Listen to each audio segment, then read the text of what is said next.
Darkness. That's what we're dealing with today. Nothing but darkness. Welcome back. Welcome back to the YouTube channel. I mean, I don't want to do any fancy intro because honestly, I'm starting to get very fed up with this football club. So we're just going to get straight to it. Everton 2, Chelsea 0. There's a lot of cries for sack Poch. Like I said after the Man United game, I'm not going to deter you. I'm not going to try and change your opinion because I'm really not as invested as I was when I called for him to come in. He's very much disappointed me lately. But there's more to it than just him, unfortunately, because we've been in this position for 2 years in mid-table. We was just before he's about to start recording, Guni was asking me, is this just as bad as last year? And to be honest, the last 2-3 results have been just as bad as last year. But before we get into all of that and get the opinions of the boys, Miz, how are you doing, bro? Welcome back. Oh man, I literally just woke up about 5 minutes ago, and I went to bed about 2 hours ago. Slept it off? No, not really. Just woke up to hell again. I expected a loss, like I said it in my preview, very, very confidently as well. I said we're gonna have to embrace a magnificent loss. We're gonna have to witness a sensational loss, and that's exactly what happened. So it was a surreal feeling after the match. I didn't know. I really didn't know how to react, because when you expect something and it happens, you still hurt, but you're like, I knew that was coming. So it was very difficult to contemplate what was going on. But the reality is, one thing is a certainty: we're finished. We are a finished club. Like, it's done. How we get back from this is the owners, they'll have to change their business model. Whatever model they were working on now, they need to wake up and admit the fact that they've got it wrong. But bro, it's magic it's going to take, because before I even introduce, but I just have to just jump in already. These guys have spent £1 billion, bro. They've spent £1 billion. They have no guarantee of any sort of European football next season. The stadium has not been redone to give them more income from a revenue standpoint on match days. And we don't even have a sleeve sponsor. People have forgotten, we don't have a sleeve sponsor at the moment. Look how long it took for us to get the shirt sponsor. So where is this money coming from, bro? That's my question. To go into a different strategy and go into a different direction, not even mentioning that all these players are on 8-9 year contracts, right? To just change strategy like that, it's not so easy. Like, they really double, tripled, quadrupled down. They're still being linked with Brazilian 16-year-olds right now. I wouldn't be surprised right now if Goal Brazil is going to link us to 3. You said 3. Sorry, Guni. 3 16-year-old Brazilians. Do you know what I'm saying? Yeah, they're all time slotted as well. One will drop at UK time 10 a.m. Another one will drop about 1 p.m. It's all worked out. Mad. But Do you know what I mean? Look, just to answer that, Matisse, just because they've invested so much time and effort and working up this strategy, but there comes a time. Like, you cannot continue like this. You've now this season's gone. This season's finished. I don't know how we climb back out of where we are. We're now 12th. So we've come back to how we finished last season. So the fact that we are replicating last season, for me, that is the biggest alarm bell for these owners. They'll have to sit down and go, we can't continue in this manner. You have to stop. I've said it so many times in my streams that name me one elite club that has done this youth project thing and actually won silverware on a consistent basis. You will not find a single club. There is no precedent out there. They're trying to create something that doesn't exist in football. So you have to come back and you have to, and I get it, you're right, so much money spent, this, that, the other. But you've got to stop. In this summer, if we are, and looks like Mauricio Pochettino is screaming for more players, they will have to get some absolute ready-made players. And they will have to. Just before I move on to Younes, my big problem and worry with this is that because we're now dwindling in mid-table for the second season consecutively, and we don't have Champions League football this season or next season, and we'll be lucky, and I mean we will be lucky to qualify for Europa League, which I don't think at the moment is looking very likely, because I just can't see us putting together 5 wins, let alone get 1 win. attracting those top players now is going to be extremely difficult because everybody has money. Newcastle, they have been riding the FFP wave, so they haven't actually started to spend what they actually have, which is they are the richest club known on the globe currently. They haven't even started to flex their muscles. And that's before we get to the Villas, who might get Champions League football. Tottenham under Postecoglou might get Champions League football, plus the other big clubs. So it's a very difficult one. Younes, brother. Talk to me, man. Fucking hell. Talk to me. It's Biz mentioned about last season. Yeah, this is worse. 100%. 100%. Last season was horrific, and it's actually quite mind-blowing that we've actually managed to go lower. I didn't think it would be possible. I thought last season was the lowest that we will ever see. And we've gone even lower, even considering the circumstances of we don't have European football. We've got the luxuries. We've spent $1 billion. We are worse. It doesn't make any mathematical, physical, chemical, biological, whatever sort of, I don't know, direction you want to go in, sense for this to be the case. It's actually quite mad that I'm getting comments of fans that are like, that have been going since the 60s and I've been a fan for 54 years. And, those old ones that are on YouTube and they're leaving comments and whatnot. And I'm reading those and I'm like, flipping hell. But they all say the same thing. And they're like, this is the worst I've ever seen Chelsea Football Club. And I was there when we were relegated and I was there in those tough times. But this is the worst. And it's worse because of the circumstances. Like back then, even going down in 88, 89, that Chelsea only could do what Chelsea were capable of, right? That was it. It was limited in terms of how far the club was, in terms of the resources, in terms of, what the players could do, what the only players that they could bring in. That was just Chelsea, but there was an identity there and there was something they could relate to. And yeah, the club went down, then it came back up again. And, but that was just it. With this situation, you're hearing all of them say, yeah, but we've got everything that we possibly need to succeed. And we're somehow worse off than last season. It's incredible. So it's scary. And you raise a good point about how much money we've spent and the fact that there's FFP and all of this and whatnot. Look, I don't know, right? Because I'm gonna be real. I don't have sources. I don't know anyone that, that's inside. I genuinely don't. I find it crazy that businessmen of that stature, like Bowley and Egbali, and we're talking billions and billions and billions generated. If you combine all of these guys put together, it's ridiculous the amount of money that they've made in their lives, right, and in their careers. They're smart businessmen, you'd think. That doesn't come by luck, right? They know something. They have somehow brought Chelsea Football Club to this situation. And what, are they just going to lose money and throw it out the window? I don't know. I can't fathom that they can be that dumb running a football club like this and just lose money. They have to be getting some sort of a benefit somewhere.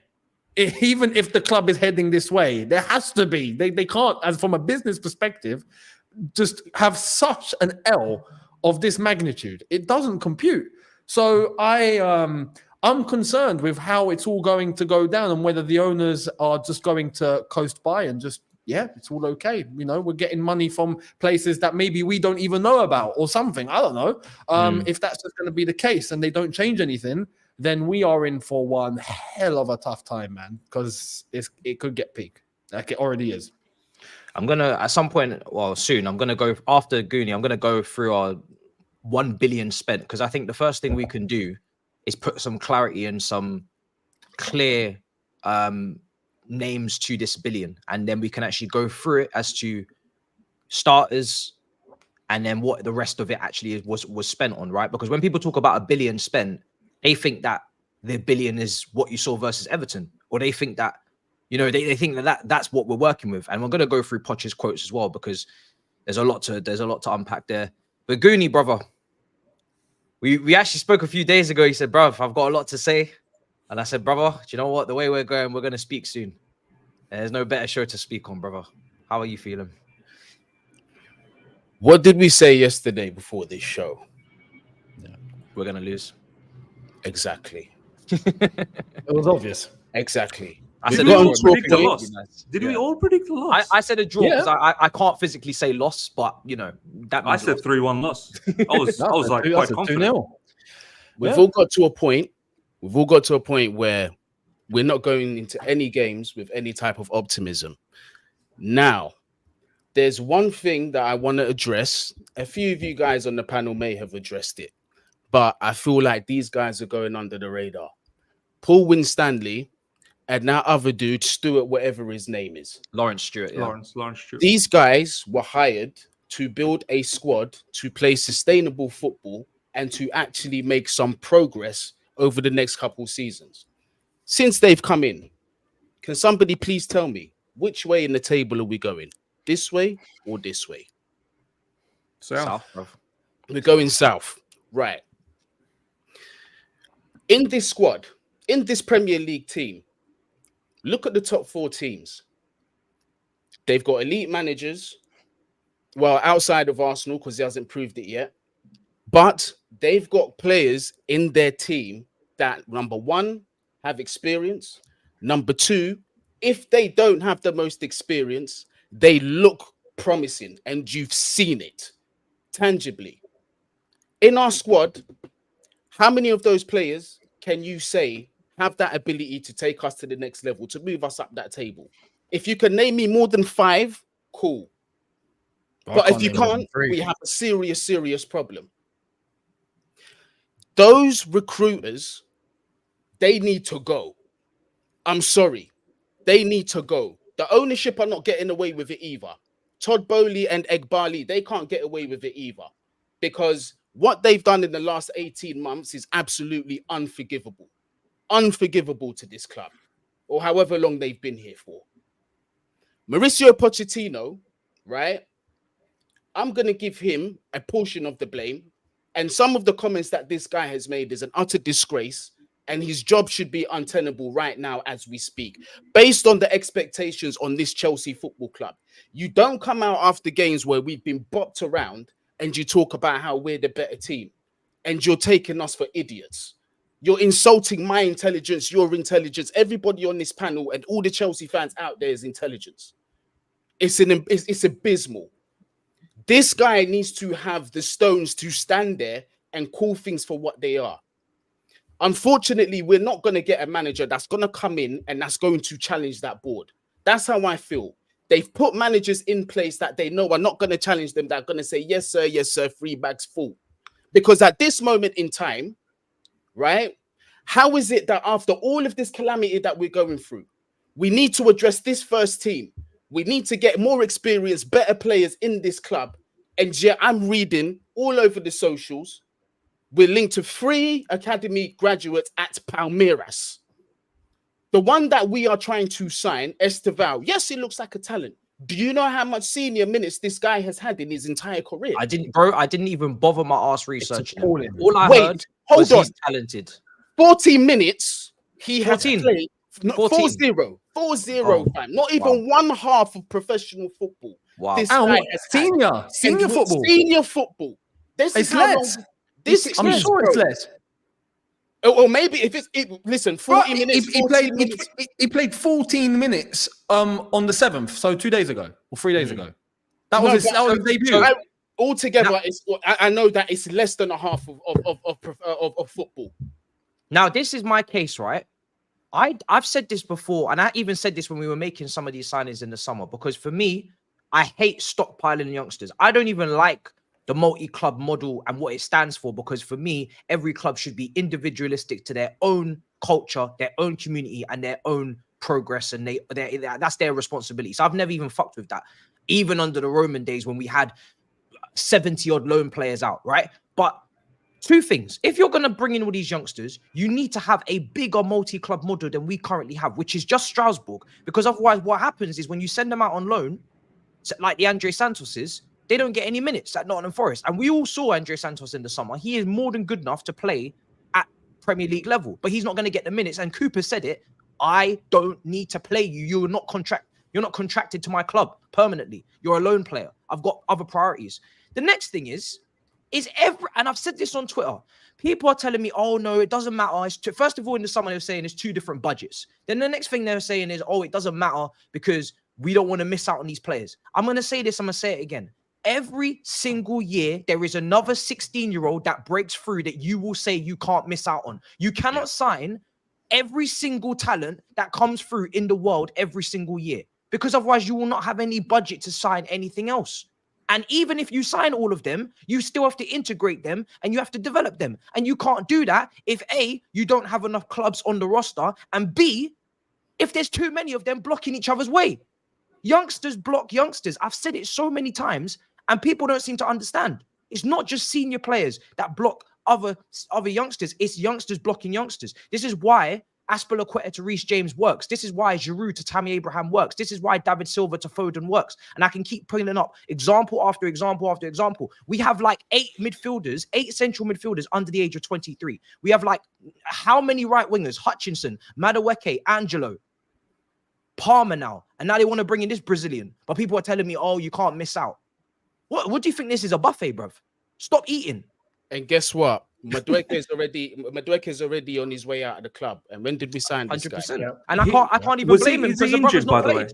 Is he injured? He wasn't in the squad. I don't know if he's injured. I doubt it. If I'm real. I just want to add something to what Guni and Matisse, you guys were saying. If you take a realistic situation, right, in life, yeah, if you're building a new organization, you're building a business, do you start off with a plethora of things to do to bring your business up, or do you go, do you know what? I'm going to start with these 2-3 things, build the base, and make sure the base is strong, and then I'm going to add another 2 more things, and then I'm going to slowly add another. Why haven't our owners, as soon as they took over, obviously they decimated the entire place, they got rid of everyone. Why didn't they just come to a conclusion? Okay, for the time being, let's pause the multi-club, let's pause all the youth, let's just get Chelsea back into a stable condition where top 4. Let's just lock that in for a season, couple of seasons. Once that's set in stone with few players that they bring in, and as I think a lot of fans have said, we didn't need to spend £1 billion. There was no need to spend all of that. You just needed to spend about 300, maybe 200, 300 million and get some experienced players so you stabilize your club, right? After that, you add your multi-clubs. You start adding some youngsters. When you have everything in a, sort of moving in a nice manner, now it's chaos. You're trying to compete. You're trying to get back into Europe. You're trying to have sporting directors and everything, and trying to bring in every 7-year-old across the world to come to Chelsea Football Club. You don't have the multi-club model set up yet. You're still planning for a new stadium. You don't even know when your sponsorship's about to come, because it took you 6 weeks to get the sponsor this season. You're probably going to lose that sponsor anyway come next season. So this is why I've said we are having a crisis meeting. Todd Bowley, Igbali, Paul Winstanley, Lawrence Stewart, Pochettino, are they having a crisis meeting? Because they genuinely should be. They should be having a crisis. If I'm an owner, I'm calling Poch straight after the game. Brother, are you free? 8 p.m. tonight. We're having a crisis meeting. But bro, this is my next thing, right? Let me go through the list, because it's not to say that I don't like or think that these guys are talented, these young players. But you can't do too much. You can't sign all of them. That's the problem. Because to be honest, so many of them may not make it, and it won't even be just down to them or their fault or their talent or their hard work. It will be down to the environment. The environment is critical. Let me go through the 1 billion spent, right? Because people need to understand the billion. The billion is spent on Sterling. I don't have the individual figures, but they don't really matter. I mean, a lot of you will know them anyway because we're all nerds. Yeah. Sterling, Stellina in goal, the American goalkeeper, out on loan in Belgium right now. Cassidy, out on loan in the Championship. So that's 2 out of the 3 players not at the club at the moment. Badiashile, Madueke, Jimmy J. Morgan, Alex Matos, Angelo, Leslie Okochoku, Koulibaly, no longer at the club. Chukwuemeka, Fofana, Santos, Mudryk, Gusto, Jackson, Diego Marino, Sanchez, Hutchinson, Cucurella, Aubameyang, Datro Fofana, Enzo Fernandez, Nkuku, Samuel Smith, Disasi, Caicedo, Lavia, Washington, Petrovic, Cole Palmer.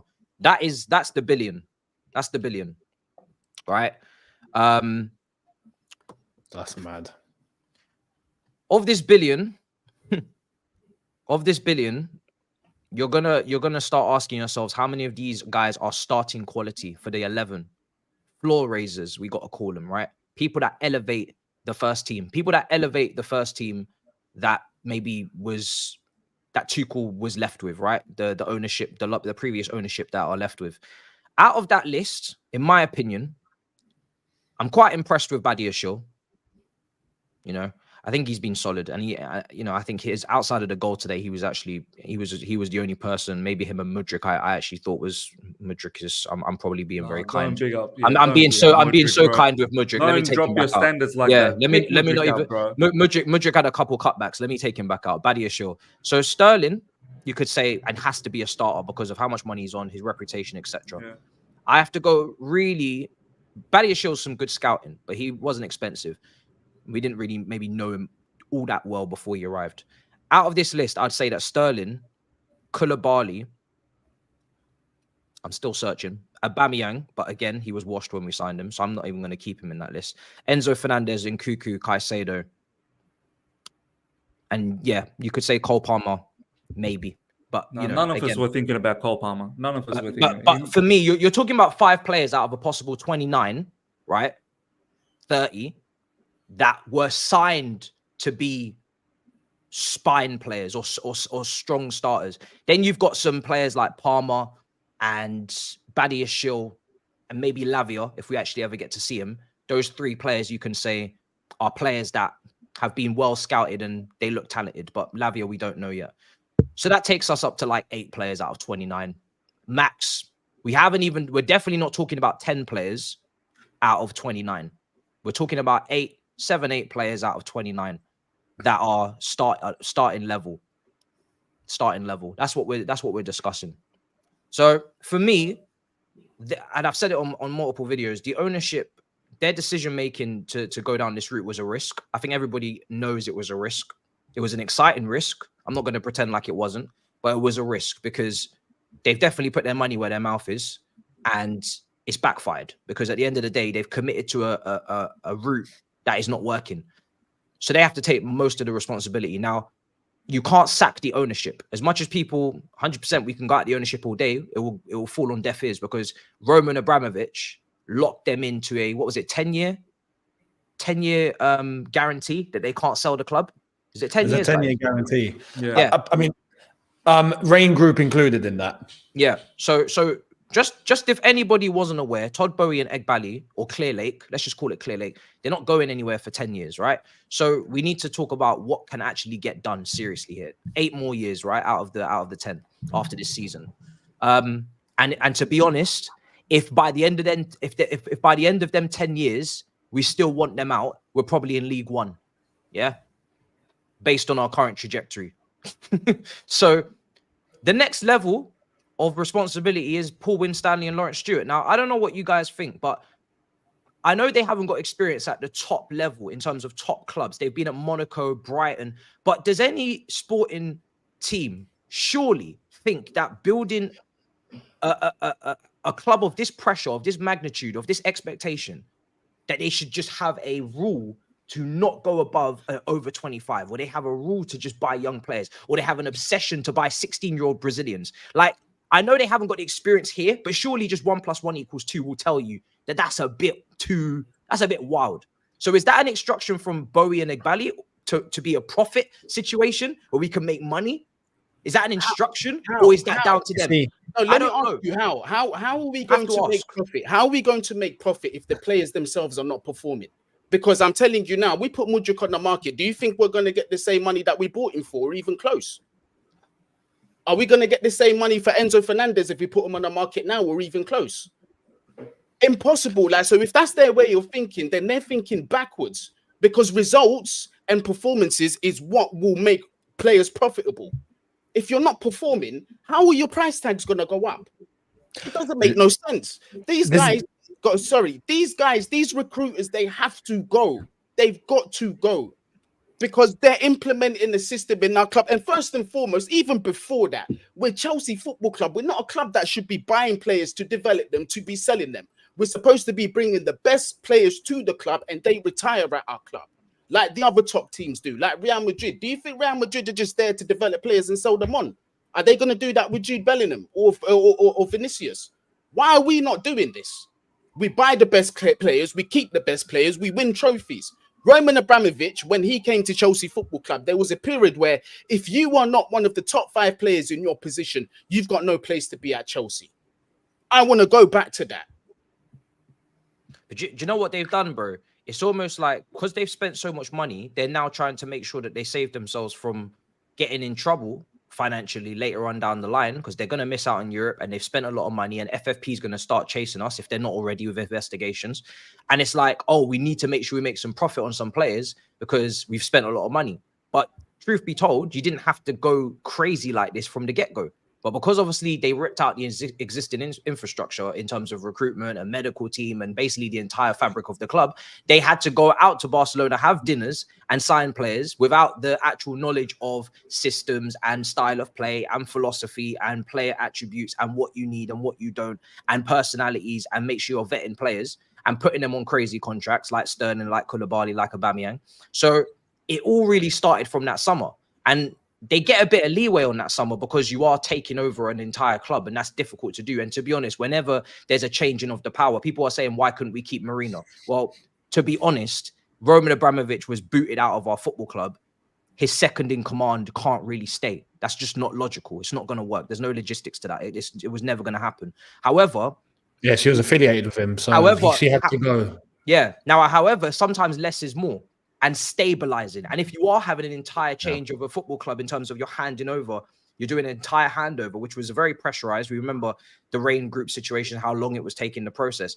Sometimes less is more. And just that summer, just do as little damage or as little as possible just to try and keep stable. But obviously that's in hindsight now. It's too late.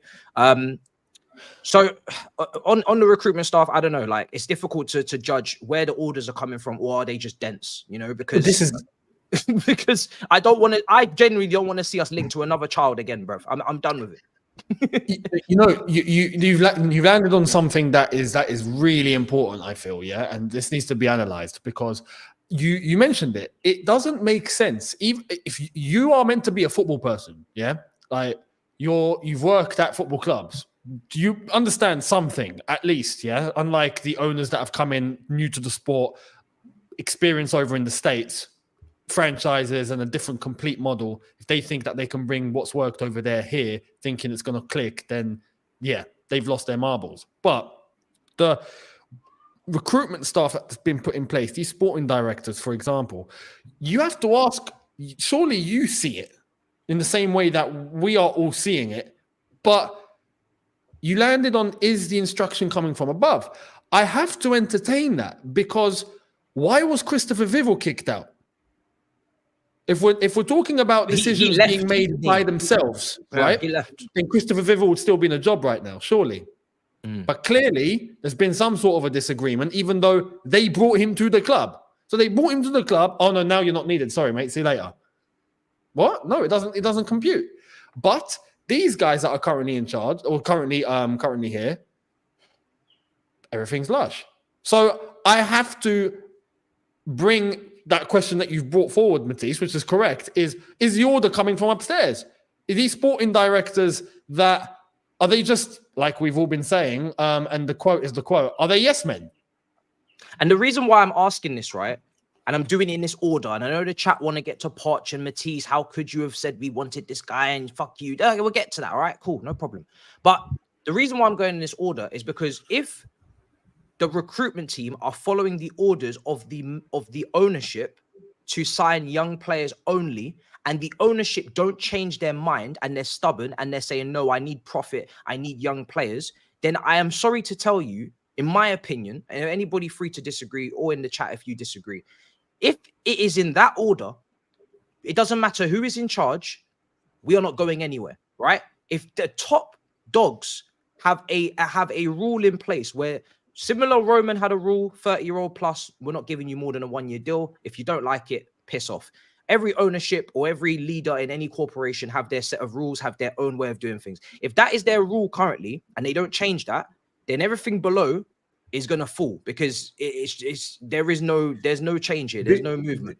This is why I was saying from the start of this show, you have to come to a realization. There has to be a point where, let's just say, for instance, Younes and I, we are Todd Bowley and Agdad Iqbali.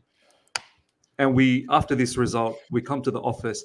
There has to be a realization between us and saying to each other, brother, I don't think what we planned is going the right way. I think the proof is now in the pudding. It's clear to see after almost 2 seasons, our belief. And that's fine. Admitting that you are wrong is the first sign of recovering.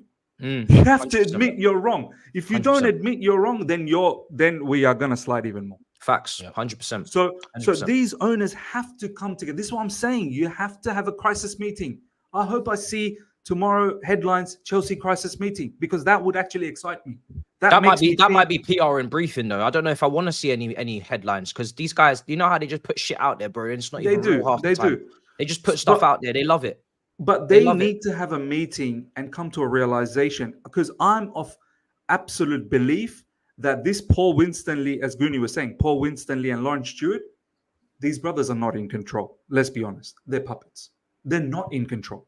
Because if they were truly in control, they will not be advising this craziness to the owner to go, hey, let's start a youth project at Chelsea Football Club. And believe me, we have seen the evidence in other clubs, and they've ended up winning silverware. They will not be saying that, because they've been they've been in football a long time to see that this is not the way to go. This is Chelsea Football Club. This isn't Borussia Dortmund or Brighton or Monaco or the Leipzig clubs where it's a selling model. Chelsea's never been a selling model, right? Chelsea's not like that. So it's the owners who set the parameters. They said, listen, you two are just puppets, right? You two are just puppets. This is my parameters. Go and do what you can do. So they did what they could do within the parameters. That's all they did. So I need the owners to actually, this is what needs to happen now. This is the true thing that needs to happen now. The owners simply need to forget, go, okay, we're the owners of Chelsea Football Club, and that is all we are. I think Todd Bowley's doing that, because there's some reports that he's like nowhere near. No problems, but I think Iqbali's got himself. Iqbali stepped in. I think Iqbali stepped in, but Bowley's gone and buying baseball. He's more players. hands on now. Yeah, Bowley's out there buying the Kylian Mbappe in baseball or something like that, right? So they need to come in. But maybe Iqbali might be acting as the like Marino type. You know how Roman pissed off and then Marino was kind of operating and because remember, every time we do a deal dirty, Iqbali's the one that steps in and really has to go and get the deal done. Apparently, it's like they fumbled the bag on the Caicedo situation. They've allowed Liverpool to come in, etc. So then he has to come in. So what I'm saying is, isn't it? What I'm actually saying is that you just be owner. You don't worry about it. Then put proper sporting directors to say, you run the club. You lot run the club. I thought that's what was happening, though. That's what they're doing. It looks like that's not. Looks like that's not. I don't know. Looks like that's, well, to me, looks like that's not, right? Because while we always linked with all these 14-year-old kids on a regular basis, and while we're still thinking about, so for me, take a step back, sporting directors, you lot run the entire show. My objective is top 4 or whatever the case is every season. I'll see you guys at the end of the season. We're going to do a review. And if you guys don't meet the objective, you tell me the reasons why you haven't met the objective, and we shall have consequences after that. Whether you stay, whether you don't, we'll make a decision. But you are in full control of the financials, the wages, the contract term, who you're bringing in, which manager's coming in. Because at the end of the season, if you're 12th, then I'm sorry, you will lose your job. Do you know what? I think, I don't know who I discussed it with. Was it with Younes? I can't remember. Remind me if it was, bro. But I discussed somewhere, and it may have even been here. But actually, I think it was after the show, because we had a long emergency meeting a couple days ago after the Manchester United game. And then after the show, we were still talking for like another half an hour about this. Yeah, and we need to bring it to light, right? Chelsea need a president. Yeah, we were like a speaking Real Madrid. about. Yeah. If you want the ownership to go, and you can't just give it. We do. You don't just give it to sporting directors who are really expertise are meant to be recruitment and scouting. Yeah, to do finances and to do. It's a president, and it's someone who's been a president of a big club before, who's overseen success. It's not it's not an English thing, it's more of a Spanish thing or whatever, Italian. But however, in this current predicament, in this circumstance, we can't trust the ownership necessarily to hire the correct sporting directors to do the job at hand. So therefore, someone in the middle, like a president, has to come in who has previous experience of doing said shit and then redefining the roles, because the fact that we're even talking about reshuffling these directors again after we just brought in directors and we've had a director already leave inside 12 months, and don't forget we had that Glick guy who came in, left because of some sexual assault bullshit. I don't remember what it was about. We've had so much turnover of staff inside the last 18 months, not to mention already the women's team's going to need catering to at the end of the season because Emma Hayes is leaving. Who's going to decide who the manager is there, brother? I'm telling you, that presidentship was actually starting to slap. Just before Younes goes, just a quick point. This president business, I don't know whether this is an American thing, so they may not believe in that, even though that makes sense. No, I mean, so like presidents, you'll find that it's very common across. Actually, you'll find it's very common. It's common across European football. It's common across African football. I'm not sure about South America, but basically. This conversation we were having was basically a way, because the owners are here for 10 years, unless if there's some weird loophole in the contract that allows them to get out earlier. I don't know, and I don't think so. But anyway, if they're here for 10 years, they are unable to sell. Therefore, they are here, whether we like it or not. Would be for them to step back and take a non-executive role. And a non-executive role would mean that, yes, they own the club, but they are not part of the functioning of the club. So they come in, they look at the finances, and they're out. See you later. That's all they're doing, right? They're not making any decisions or whatnot. And they have someone in place who is operating the football club for them.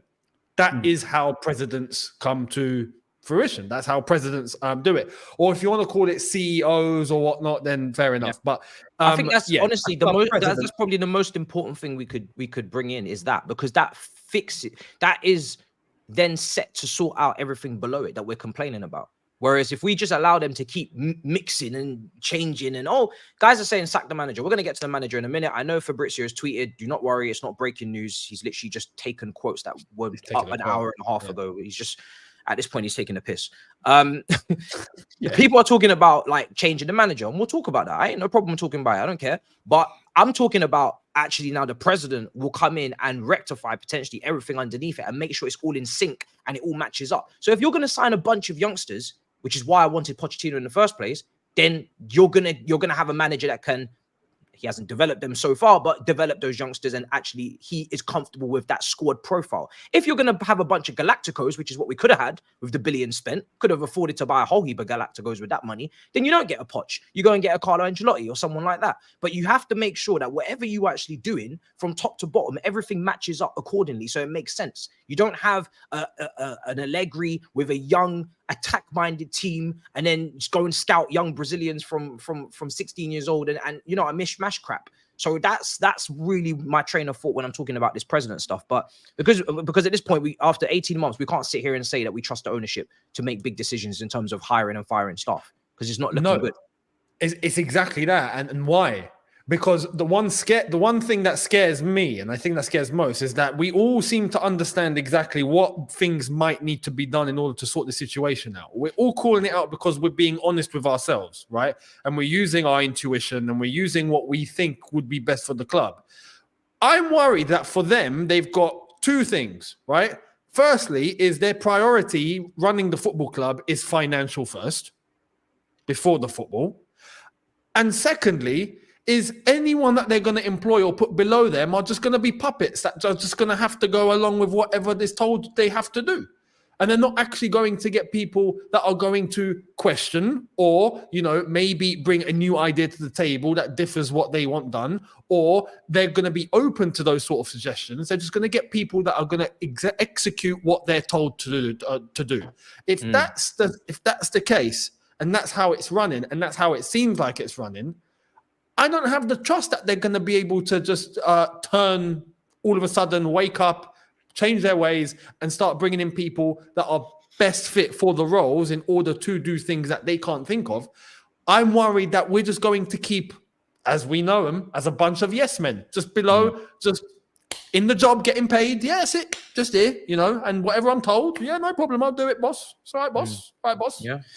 And that's what I'm scared of, because if that's the case, if that's the infrastructure, if that's how we're doing things, we're screwed.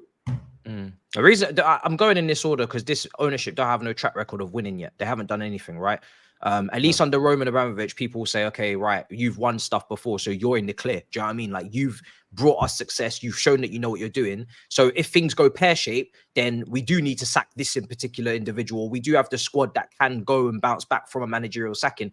I can't say with confidence that this team are comfortable with unstable conditions, because they've not shown that they can handle that, not like the previous team. Now, first of all, before I go into the quotes, and I'm going to go into all of these things, and we're going to talk about it with Poch. Anybody on this panel want Pochettino sacked right now? Let me just ask that straight up. You want him sacked right now? Who would you bring in? It's a good question, but you know, right now, maybe not. But if someone better becomes realistically available, then yes. And I'm basing this on several things here. Number one, the comments that this guy makes after a game.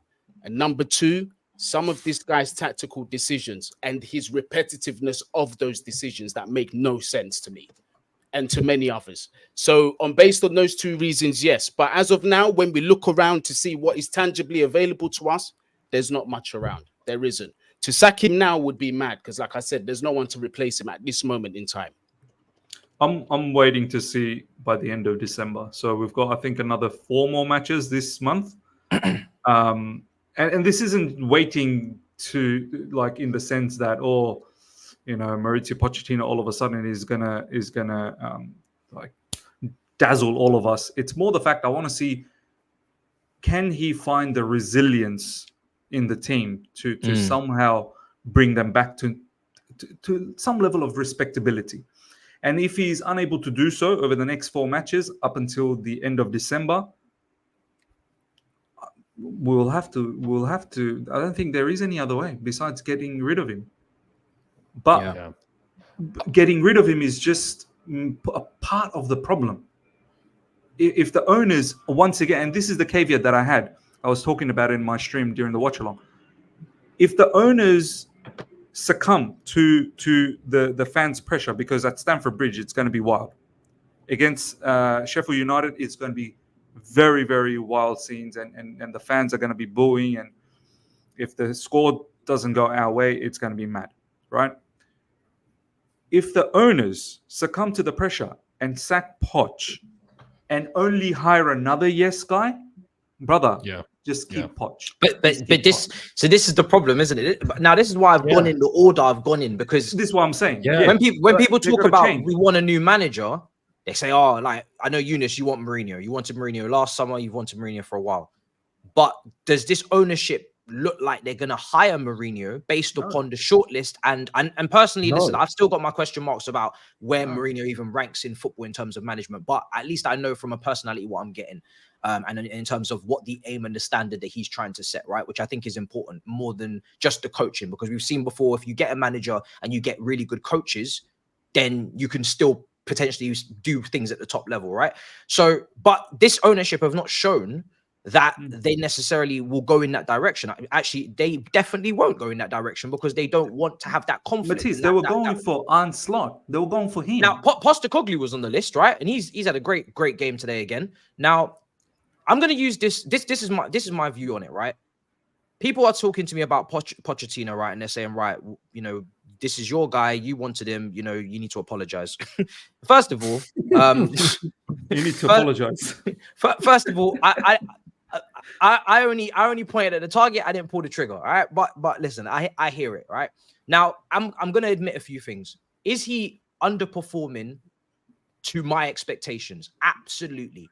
Is he doing less than what I thought he would? Is he playing in the way that I thought he would? Absolutely not. He's definitely massively underachieving. And even though this squad, and I'm going to say it again, even though the quality of this squad is questionable because we don't know the necessary level that a lot of these guys are going to provide, there is no way in hell that this team should be in the position that it's in. I'm sorry. So Pochettino, you cannot have this team in the bottom half and level on points with Bournemouth and Fulham and all these teams and behind Everton if they weren't deducted points. That is unacceptable. And to be honest, I've said it before, right?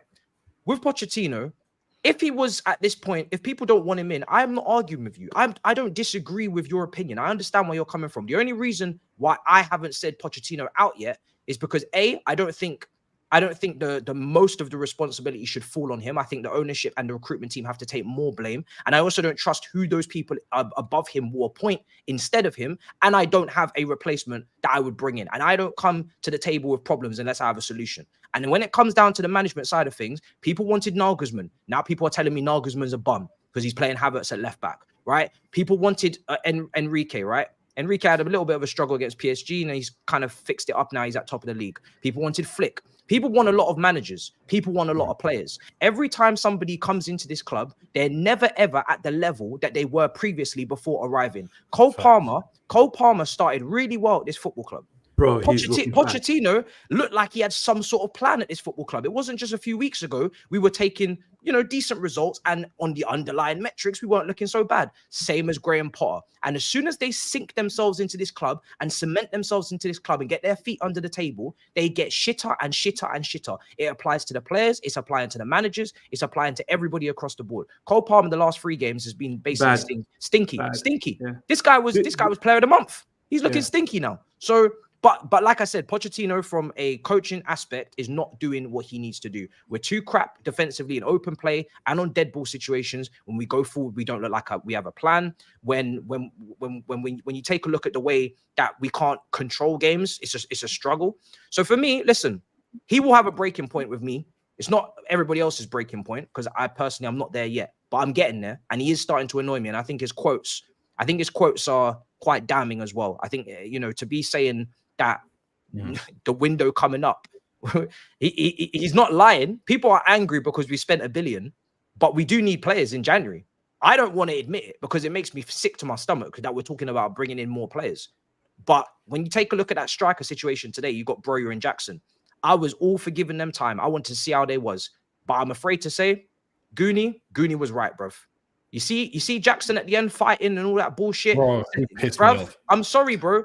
It's the maturity levels I can't take right now. It's not even the age. It's not even just the performance. It's the maturity levels. It's the lack of discipline. It's the way that these guys are carrying themselves in terms of they're kids. They're like genuinely kids. You get 18, 19-year-olds. Sometimes they act like 20, 25-year-olds. They're mature. There's a lot of immaturity in this team.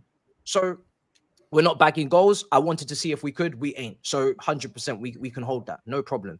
But Vlahovic, I'm sorry, that brother pulling up with a lot of hamstring injuries. That wasn't the one either. That wasn't the one either. So I'm gonna admit we do need a striker. I'm gonna admit it because these two right now, bro, is looking hella sluggish today. I'm gonna admit it. Trial over January. Let's talk about strikers. But Vlahovic is not that guy. So chat. If I'm gonna say sorry, you must say sorry too. Because Vlahovic should be in the medical room with Reece James right now. So don't play with me. You know what I mean? Don't play with me. Talk to me, Guni, man, with them strikers, bro. It's like I said, Nicholas Jackson is. I said it from the beginning of the season. After the shortest honeymoon period I've ever seen in football in terms of preseason, when the real things started to kick in, we saw what he is. Listen, don't get me wrong. I'm not a full-on Jackson hater. I understand there's aspects to his game that are good. In terms of, you saw today, he's in terms of link-up play, it's way better than Broyer. But this is the thing, and I said this in the group chat, yeah? Between Broyer and Jackson, you're picking between a dump and a turd, fam. Do you know what I'm saying? So you don't really have much. Yeah, you don't really have much of a quality choice up top. We need to not only get one striker, we need to get two. We need to get Osherman. I'm happy we're linked with him. If he'll even want to come to the club after all of this stuff that we've been seeing, and we need to get another striker so we can take the weight off of Osimhen. These two guys are not it. Unfortunately for Broya, after that injury, I think that has obviously set him back. And it was a serious injury. It was a long-term injury. There was potential there before that I saw, but I haven't really seen him replicate it too much. But maybe it's because he's not got enough chances. But for me, we're at a stage of critical. We can't afford to get anything wrong. We can't afford to take time on any players. We need to get somebody who's more than likely to come in and just hit the ground running. We have to. We have to. So in all aspects of the pitch, I'm looking for somebody who's been there and done it, who has actually got the silverware on their CV to say, this is what I contributed. This is what I helped my team win at the end of the season. If you sign me, I may be able to replicate the same. That's what I'm looking for. 100%. But do you know what it is as well for me? It's not to say that I've given up on Jackson, but it's to say that you need to have balance, right? And we spoke about with Giroud and Tammy Abraham. To have two young strikers that are not prolific and haven't proven to be prolific yet is a death sentence, because now you're risking your life. Whereas if you get a proven goal scorer, that is, from an attribute standpoint, matching what we actually do in terms of the way we approach the game. Because sometimes we sign big name strikers with goal records that don't match how we need to play as a team. True that, Werner, Lukaku, right? We want to have slow, methodical possession in midfield with Jorginho and Cover, but then we want to have a quick counter-attacking pace and power striker like Lukaku who needs to be running in behind against low blocks. It doesn't make sense, right? So we need to make sure that it actually mirrors what we're doing. But just like Bayern Munich, you look at Harry Kane and you got Tell under him.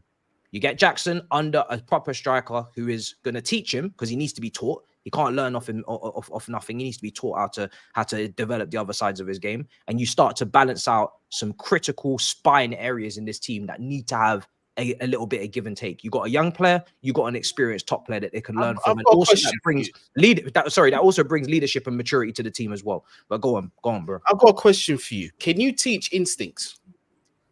No. As a striker, can you teach a striker's instinct? Because I've been shown time and time again that Nicholas Jackson does not have the instinct. First time shots, headers 3 yards out in front of goal, basic sense of positioning. He's let me down time and time again. This is why, for me, I'm not gonna lie. This, to some, it may seem knee-jerk, but then you probably haven't listened to me over the past few months. That guy, we need to take the L and let him go. Or at bare minimum, he needs to go out on loan somewhere else and develop, because I don't ever really see him get into that level that we need to get, unless we employ the second striker position.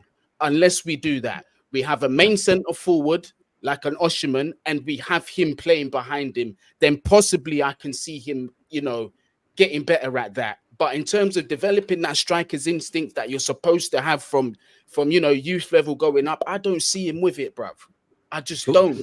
Guni, that's actually such an awesome point. I was just thinking about it for a second. That, let's say, for argument's sake, in London, there's a lot of streets that's dangerous, right? You guys are well aware. Like, you guys are very well where you need to be at what time and what not. Say, for instance, is a particular neighborhood you're entering for the first time, right? And then you're not really sure what to expect, right? You may get done. But the second time around, when you enter that neighborhood again, you're now aware because life has taught you that these things can happen in this neighborhood. The reason why I'm saying this is Nicholas Jackson, as you're right, Guni, he may not have the instinct, but all throughout this 15, 16 matches that we've played and the preseason, there has to be someone sitting with him every single training session. After you do the training, you come and do some video sessions with us. Let me show you where you need to show your awareness.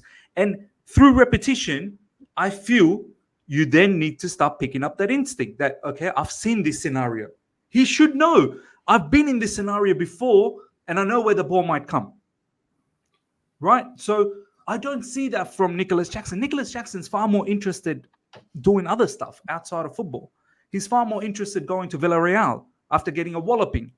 Do you know what I mean? Celebrating with his teammates over there. He's far more interested about getting motivation from Astrid Red. But this is where he's not in it. This is why I want to circle back to Poch. Poch needs to instill clear like rules and discipline in this team and get a lot stricter. He needs to get a lot stricter, a lot quicker with this team. And you see, the thing is with the striker situation, right? I'm not even seeing any more Jackson missing big chance after big chance after big chance after big chance. From a structural standpoint and from a playing standpoint, we are not creating clear-cut chances. That second half against Everton, there was no plan. I said to Younes on the phone, you said it. We're just freestyling. You said it. We're just what plan was there in the first half? What plan was there in the first half? There was no plan in the first half. Even worse than it. It was even worse in the second half.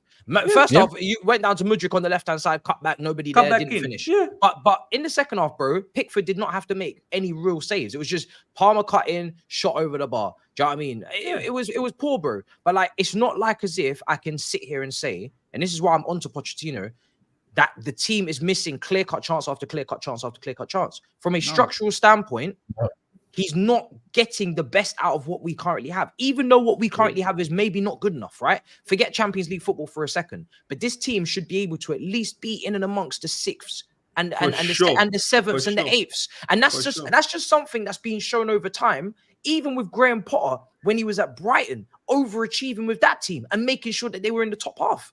I'm not asking, like, you're not even asking this guy to do anything out of the norm now. You're just asking him to actually just showcase some of the talent that we have on show. It's inconsistent. Yes. Is it immature? Yes. Do they have the leadership qualities? No. Are they clinical? No. But at least showcase some of the talent and make it make sense. Enzo today was playing in like this left random half channel. Gallagher was back in the pivot in the second half, picking up the ball. I don't know, bro. I was so confused. I'm getting more confused every day. I must say as well, obviously, for the goal in particular, the first one, second one doesn't really matter. Petrovic comes in. Sanchez and now Cucurella are injured apparently as well. These injuries don't help. It's ridiculous. And I'll say it, we don't seem like we're ever going to have our full squad back. All this briefing about Nkuku's coming back, he's going to be back. Lavia's going to be back. It's going to change the world. I've come to the realization we're never going to have a fully strengthened team. We're never going to have everyone fit because every time somebody gets fit, two more go down. Cucurella is down today. Sanchez is down. Reece James is injured again. This whole...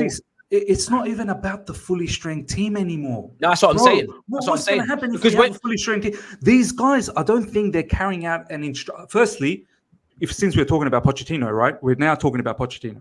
100%.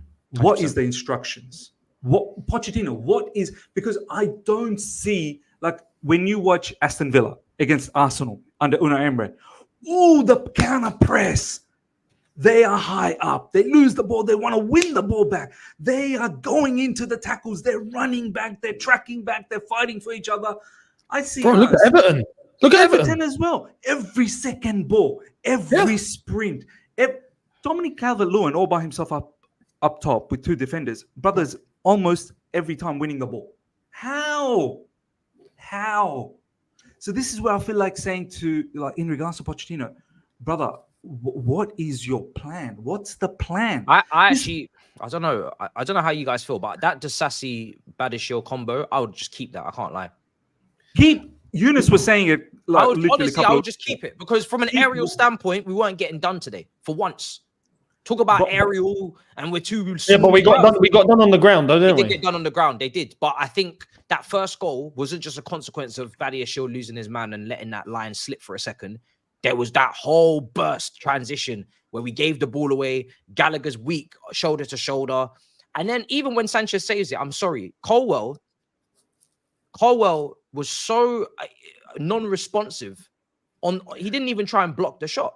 And this is the thing, yeah. I look at these moments, I say to myself, why are you trying to do Van Dijk last year where you don't get dirty? Why are you too good to get down and dirty? Why are you too good to put your head on the line or put your body on the line? Because he was doing this for Brighton, Matisse. He was doing this for Brighton. Bro, I'm sorry. There's no reason for you to play this game too cleanly. I've seen centre-backs at this football club put their bodies on the line, put their head on the floor in cup finals and get kicked in the head. Gary Cahill loved the block.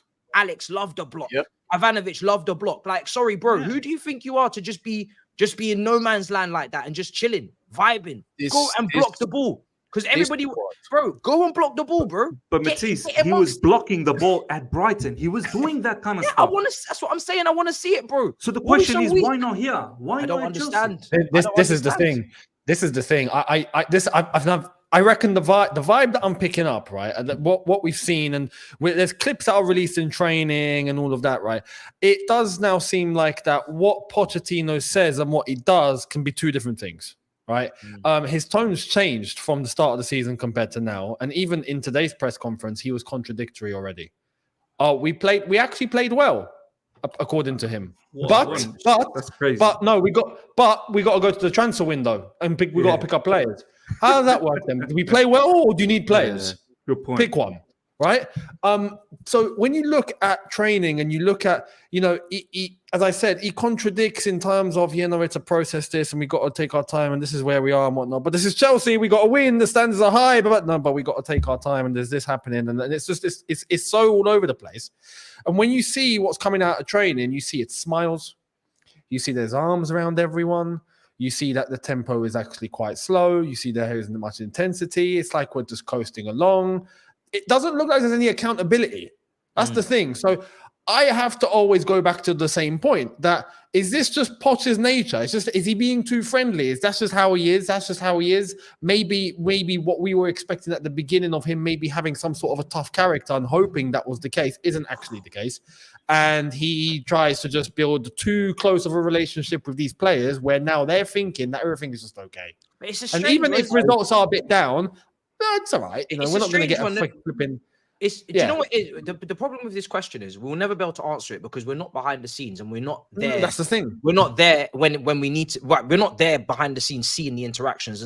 Because I can't imagine that any manager, especially Poch, who's got to this level where you've had a PSG job, you've had a Chelsea job, and you've had a Tottenham job where you've massively overachieved. I'm very shocked to think that you can have a soft underbelly in all that time and not have any sort of shouting match with anybody and put them in their place. You take a look at these, like, what's these runs that he sends them on? What's the Gangnam run? The Gangnam style? The Gangnam style? You know what I'm saying? Like, but then, yes, he does get personable, but so does, like, Mourinho got personable. That man's ringing Jesse Lingard at 8 p.m. on an evening asking him, what are you doing, brother? And then, you know what I mean? So it's like, I don't know how we judge this because this is something that we just can't see. We can't see. But it seems like there's a time and a place for everything. Do you know what I mean? Like, there's a time and a place to be able to know where to manage and how to manage. And when things are serious, you need to be able to run them through the ground. The fact that we're getting done on every level, physically included, it just tells me we're not being intense enough during the week. We're just not. There isn't any other way. If not, we would be up to the level, surely. I think there's another factor in this, and it goes back to something we said at the beginning of the stream. How many players in this squad do you think are good enough? Honestly, how many of those players do you think are good enough? But Guni, good enough for what though? Like to win the league or to take up to at least? And this is the thing. I hate saying this because I like to win, but to get us top 4, how many of these players are good enough to do so? From what I've seen so far, when I read out that billion list, only about 7 or 8 players on that list are Champions League level players. From what I can see. That's all I can say. But all I'll say to Guni... 10 max. And that's being very generous. Very generous. All I'll say to Guni for that one is that I think they're still good enough to be 5th or 6th, bro. I think they're still good enough to be 5th or 6th. I don't know. That's just my belief. I'll be real. The players that I'm keeping in this squad, right? I've not even seen him play, but I've at least seen some quality in this guy during his career. Christopher Nkunku, I'm keeping him. Who else? Caicedo hasn't been great. I'm keeping him though. Bro, but we can't have another clear out, bro. I'm sorry. Fam, but this is the thing because it's true. No, it's true. What you're saying is very true. We just had a clear out. We just had one. It's true. But then it goes back to the recruitment team. Why did you sign these players? Why did you bring this to the club? Because now after a recruitment, I'm still saying things. We need a new goalkeeper. We need some more fullbacks. We need some midfielders as well, in my honest opinion, so we can rotate with Enzo and these guys when they're not playing well. We need some wingers, and we certainly need to some strikers. How many players is that? That's almost that's like a squad. But this is the problem. But you know what? This is the problem. This is the problem with Poch is that he's making every single player look worse than they are. I'm not to say that they're levels, but like Miz said, you can get more out of these players than this. So you don't sit there and think that a lot of 21, 22-year-olds and younger all need to be sold right now, and we need to gut the whole team and go again. For me, max we should be doing is adding about 4 key players that are all above the age of 25. Fuck your under 25 model. All above the age of 25. All with elite level experience at the top level that have done it season in, season out, that are clear and obvious starters. And from a coaching standpoint, you are here to develop those players, and you're also here to make them look good. A lot of players these days that are average look good because the system is superior. That is the level that we're at in football now. You don't have. There's just not that much individual brilliance in this team and in a lot of teams, but there is a little bit more. I get it with the fact that we don't have a long range shooter is wild, yeah, things like that. But when it comes down to the system is so bad because I can't see what it is right now, right? I'm not seeing it. Man is playing centre backs at fullback. Man is playing Enzo. Enzo looks like some run of the mill John Joe Shelby. That's what he's getting called. He definitely ain't that. He's not that. I refuse to believe that Caicedo and Enzo. The one thing I'll say is they look weak physically, but are they bad footballers? Absolutely not. If you make those two look like bad footballers, you are finished. I'm sorry, you've lost it. You've lost it, mate. I think we've come to the conclusion that with Enzo, it's not down to his baby now, isn't it? I think that's pretty clear and obvious. So that excuse is out the window. But look, I want to bring up an example. Aston Villa are an example, yeah? Do you know how much they've spent this season and last season combined? How much? Probably about 100 million, max. 150 mil pounds. Yeah? Combined. Last season and this season. So the two, where we spent a billion, they're spent better than ours, bro. And right now, their spine from goalkeeper to striker is stronger than ours. They had Steven Gerrard, and they were in the trenches. 16, with 16, right? 16. Unai Emery comes in, 150 million spent last season, this season. Now they're basically in a title race. It's quite unbelievable. And they, as just Guni said, they look stronger than us in every level. Yeah.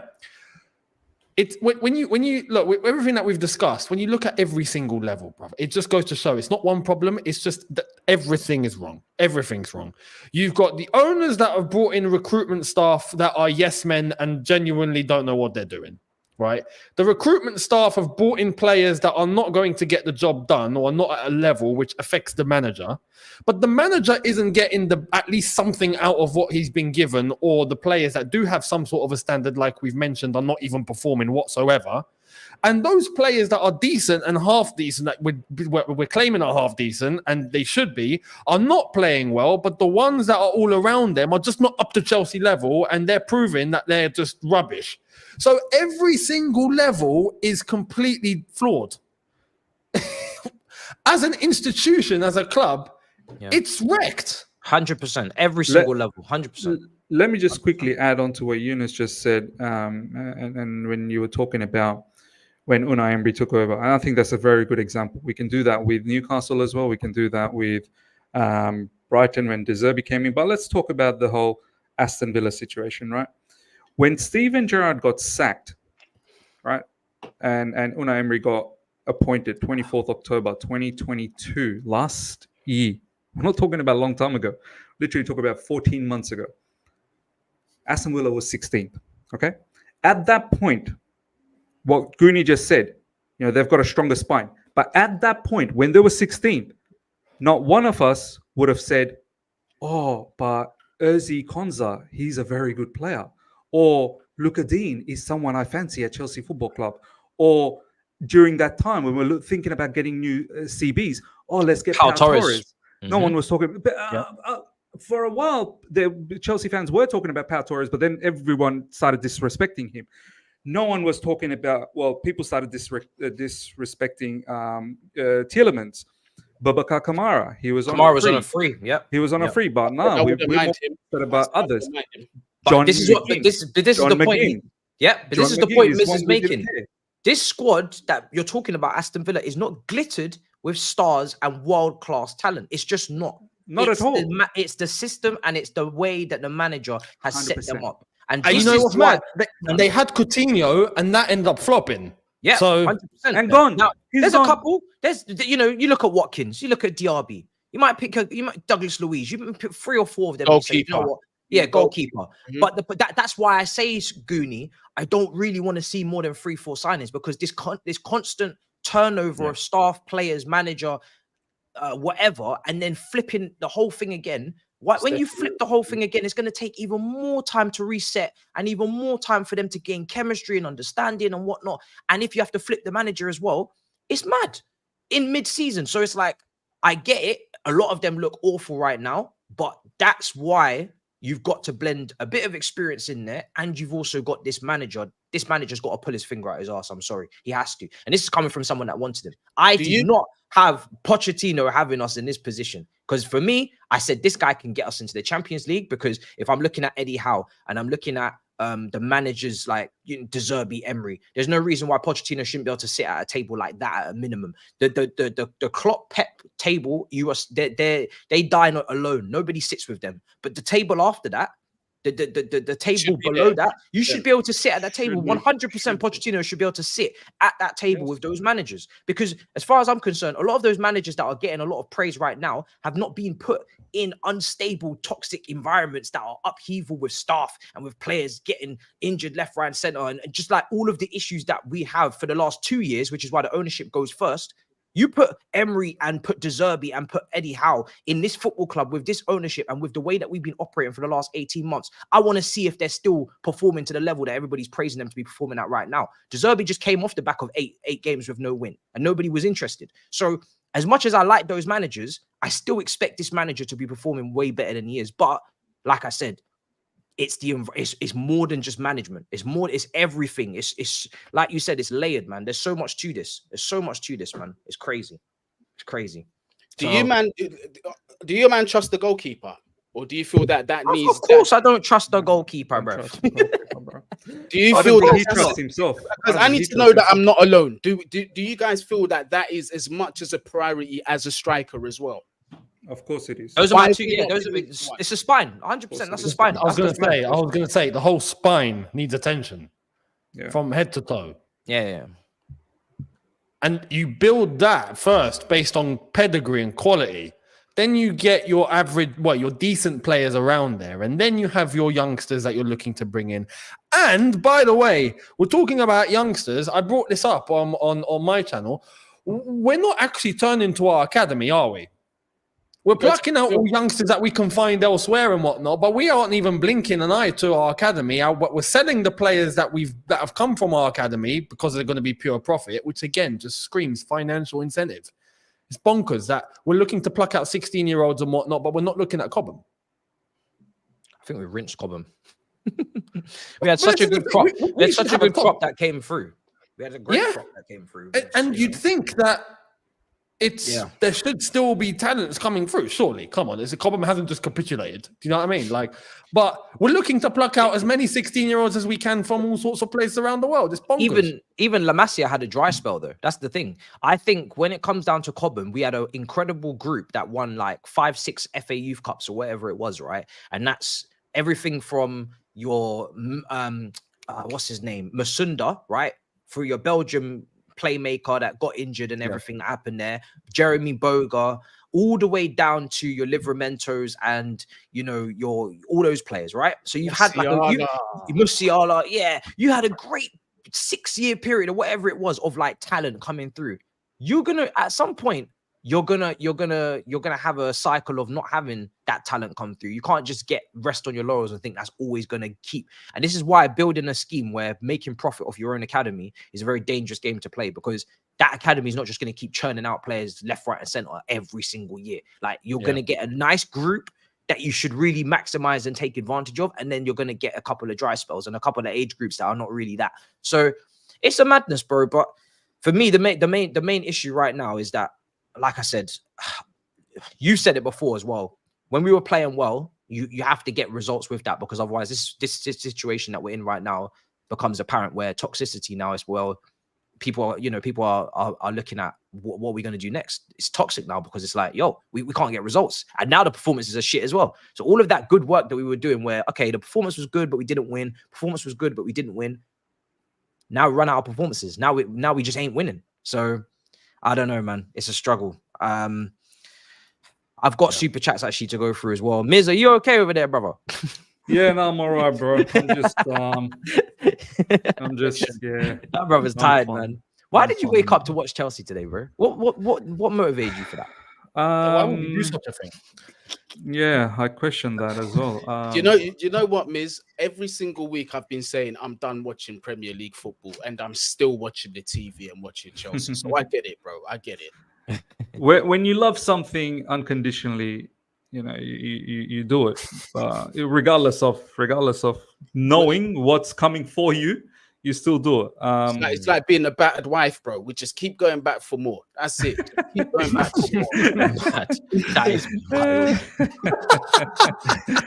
that's Let me go through the super chats, bro. That sums it up very nicely. Thanks. Then we'll go to the where do we go next? I guess it's time we file for bankruptcy and start over. Says Food Junkie. I'm getting to that point where you may as well just deduct points off us because we're going down there anyway. We start Save the Bridge campaign. Yeah, honestly, listen to Poch now compared to the earlier in the season and in preseason. Sounds like he's out of ideas. Looks like he wants out and waiting for the sack. Here are his comments actually from earlier that has a lot of people very angry. Pochettino said earlier, our reality is mid-table, and if we want to go up, we have to push ourselves. When the transfer window opens, we will see what we can do. I'm not saying I'm going to ask for more players or less players, but it is to see if my perception matches reality. He needs to be a lot more definitive on that window, if he should even be given that window. But I believe, you know, he should, because my belief is that the window we had in the summer was not purely his. I think a lot of it was, you know, yeah, you want experience, but I'm going to give you kids. Yeah, you might need Premier League experience, but nah, I'm not able to give you that. So I'm going to give you something else. I'm going to give you even Cole Palmer, who's only played like 30 games, even though that's worked out. Fortunately, that's not really the experience he was talking about. So I don't know if he's even had a window. It's difficult to judge. We don't know, but it doesn't look like he has. Is he going to get a window? I can't imagine Pochettino said, okay, I want to make Champions League, and I'm sitting here in my Chelsea jumpsuit in this chair talking all the good talk, right? And I'm talking about achieving shit. I want to win. We're the biggest club in London. I want to qualify for the Champions League. I want to show people in this country, A, I'm not a bottler, and 2, I can win trophies, and I want to be the guy. I can't imagine that same Pochettino would say, so what do I need to do that? I'm going to ask for kids in every single position, and I want it layered. So don't just get me one kid in one position, get me 2, 3. I don't believe that Pochettino asked for what he got, because if he did, then his expectations doesn't match what his demands are, which doesn't make any sense. If he could have had a world-class striker up front, I believe he would have definitely asked for one and wanted one over what he got. Here's the conundrum, right? Here's the conundrum. We have a financial issue, I believe. This is why we did the clearance last summer, right? And I don't think we are out of that financial situation as yet. So this window that's coming out, Poch actually, if you want players, he will have to decide on the players that we've already got in, who's leaving out of them. Do you understand what I'm saying? Players that we've already bought, like what Guni just mentioned earlier on. Players like Nicholas Jackson or players like Madueke, who are bought in this ownership. Poch will have to figure out ways to get rid of them, because these owners are not just going to keep pumping money because we're not sure whether we're going to make Europe. And that's the other thing. We're going to have a bloated team as well. And then there's another caveat to the whole mix here. The owners will then have to put Poch accountable.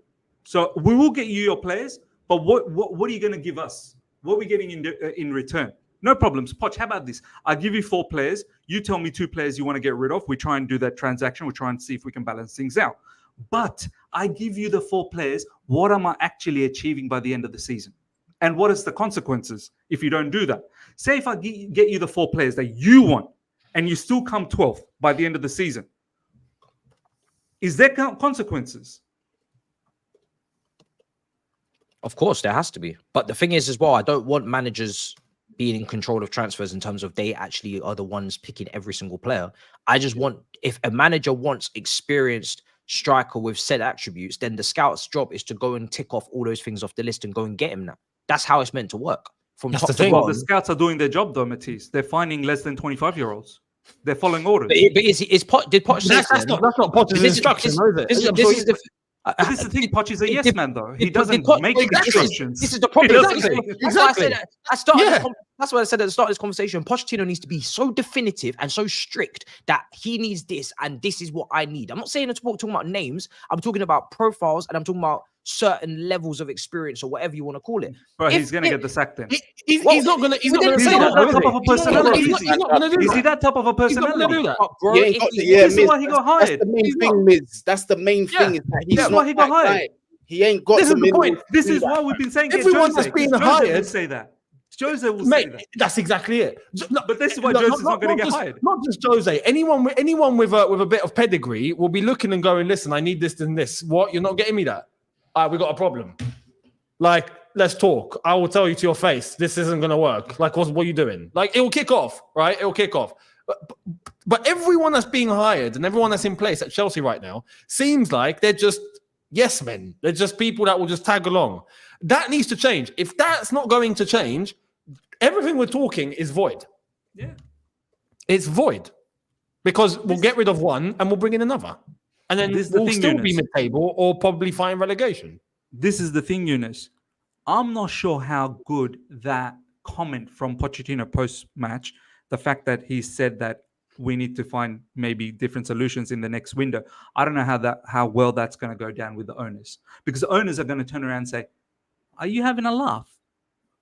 Like, we hired you. You knew what we were doing. Don't tell me this BS that you had no idea who we're bringing in and what type of That's profile also we're a bringing point. in." That's also a point. He Because knew what he was getting himself into. Younes, 100% he knew he was 100%. getting into. If 100%. Pochettino now turns around and goes, "Me no English. Me didn't understand at that time." Not gonna cut it, bro. It don't cut it out now. Because the owners will turn around and say, "Mr. Pochettino, did we not tell you what we were doing? And now you're going into the press conference and saying that you need a different solution in the upcoming transfer window." If I'm the owners, I'm not liking what Poch just said. If I'm thinking like the owners, I'm not liking it. Guarantee next time there's a press conference or an interview or something, Pochettino's probably going to retract. In the same way will. that He he will. said that he was going to run training the next day, and then we gave them 2 days off, and then he tried to say afterwards, like, "Oh, it was just an idea. It wasn't, really like I wasn't." Nah, brother, you said tomorrow training. We all heard it. We all heard it. Yeah. But he retracted. I think he'd retract again. Because, he is that guy. He just is that guy. So they hired him knowing he's that guy, and he got hired and he knew what he was getting himself into. Yes. Nothing was a surprise here. It's not like Pochettino all of a sudden, "Oh, you guys fooled me. You fooled me." This is what I'm saying. The issue is, will the owners change their philosophy? That's where it starts. That's No, where it but- all begins. Will they That's one change of the the philosophy? reasons. That's one of the reasons why Nagelsmann didn't take the job. People say that we rejected him. It was the other way around. Yes, said no to yes. us. He said no to us. Exactly. We need And to. he also said no to Spurs later on. And he said no to PSG. And our club said no to my brother in PSG. What's his name? Enrique. Enrique. Yeah. Our club said no to Enrique because Enrique said, "I need full control." Yep, they weren't giving him that. No. Let's go through some more. Even and gentlemen, the owners and board have become public enemy number one to our fan base. Yeah. Like I said, Roman has them locked into a 10-year, so bear that in mind before you start doing signs and stuff, though. But there were, I mean, to be fair, if when we're talking about that, they made it seem like Roman had like a choice in the matter when his hands were tied by the British government and Rain Group were there alongside him. So I do suspect like how much power he had on that negotiating table. Oh yeah, when 100%. I mean, basically they just stripped everything off him. They still haven't even released the money, bruv. They still got that man's money. Exactly. You know how the UK government are anyway. That's a different conversation. Poch will get sacked for his comments. In September, the club wrote in an article, throughout the summer window, communication between Stuart Winstanley and Pochettino was constant. The club believes Pochettino had involvement. Thank you for the super chat.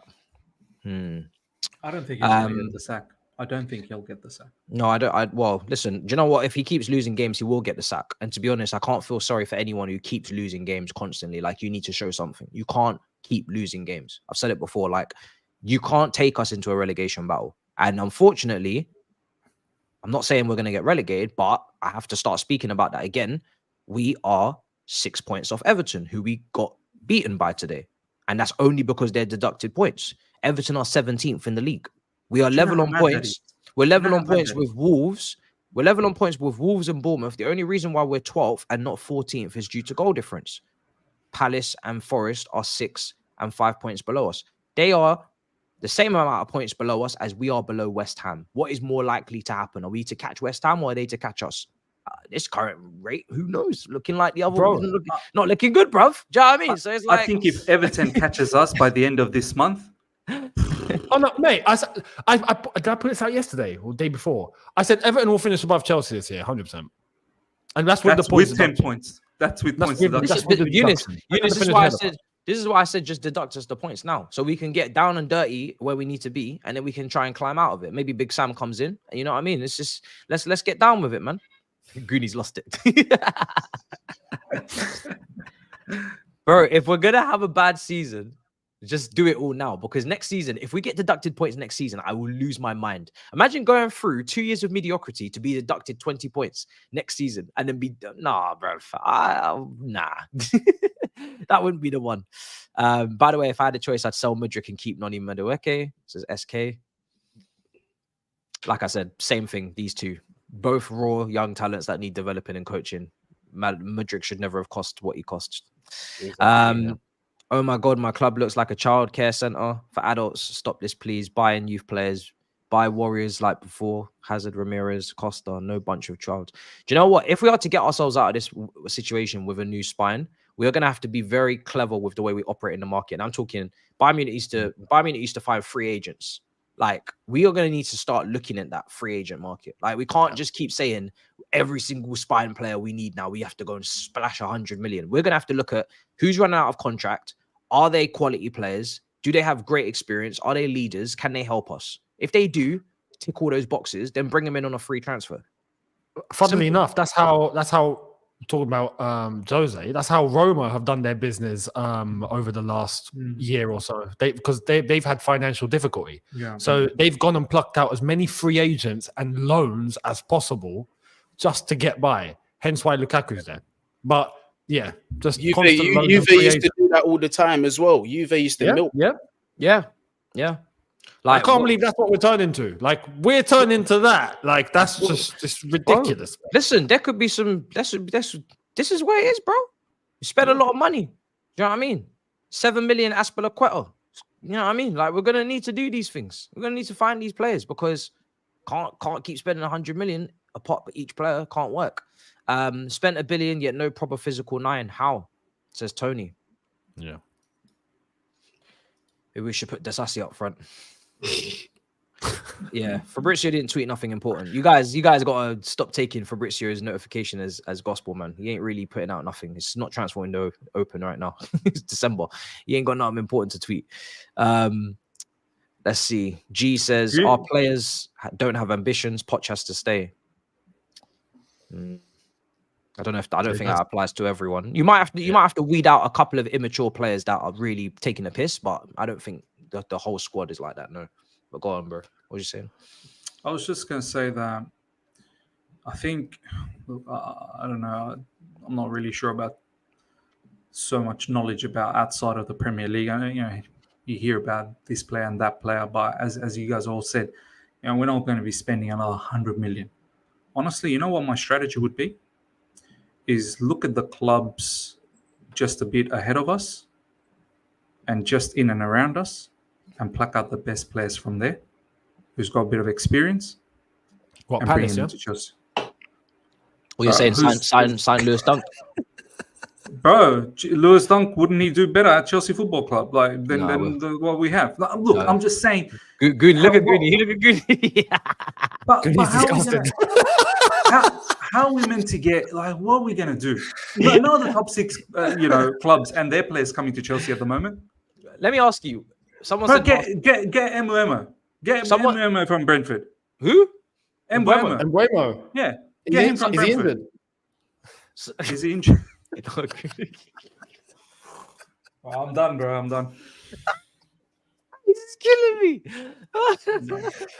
Bro, someone said go get Martinez. I think a lot of you need to understand very quickly. Who? Lautaro? No. Fuck that. Someone said in the chat, go and get Martinez. And he's talking about the goalkeeper, I'm sure, at Villa. I'm pretty sure he's talking about the goalkeeper. A lot of you need to understand very quickly that we are not going to be able to take Aston Villa's players or Newcastle's players. When they're They going are for in the title. They are going for Champions League football. Why would they leave these clubs to come to us? Why? do you know what I'm saying? It's like... Maybe he could come for Enzo Fernandez, though. Matisse, he could come for Enzo Fernandez. It's becoming a very long day. There's probably a bigger possibility of Enzo Fernandez joining Aston Villa. So, Guni, you wouldn't take him Mbeumo. Mbeumo? Please. Guni, Mbeumo is a good player, bro. Don't look at me like that. Mbeumo is a good player. Bro, he's so much better than some of our wingers. You know that. He's good against us, but we made McTominay look fantastic. So, we didn't make any. we know tackle McTominay is not fantastic, good. wouldn't we? We know McTominay is not good. Bruv. know L9 it's not says good. there's a sextuple manager as a free agent right now. Get Poch out right now. There's nothing to wait for. Who's this manager? It's a Hansi Flick or Oh, Zidane. Either Flick, Hansi or Flick, Zidane. yeah. Well, Zidane's not coming here, so people need to stop Yeah. even mentioning that guy's name. So you must be talking about Flick. I'd bring in Mbeumo. I'd bring in Willian from Fulham. Willian from Fulham on a loan. Bro, I wanted how much Zidane you would love before it. Poch as coach. Younes, Guys, Willian and Jose. we're not getting Zidane. Please stop saying Zidane. You're not. You need to come to reality right now. It's Yeah, he beyond doesn't the want to joke. come to England. He's Zidane doesn't want and- England.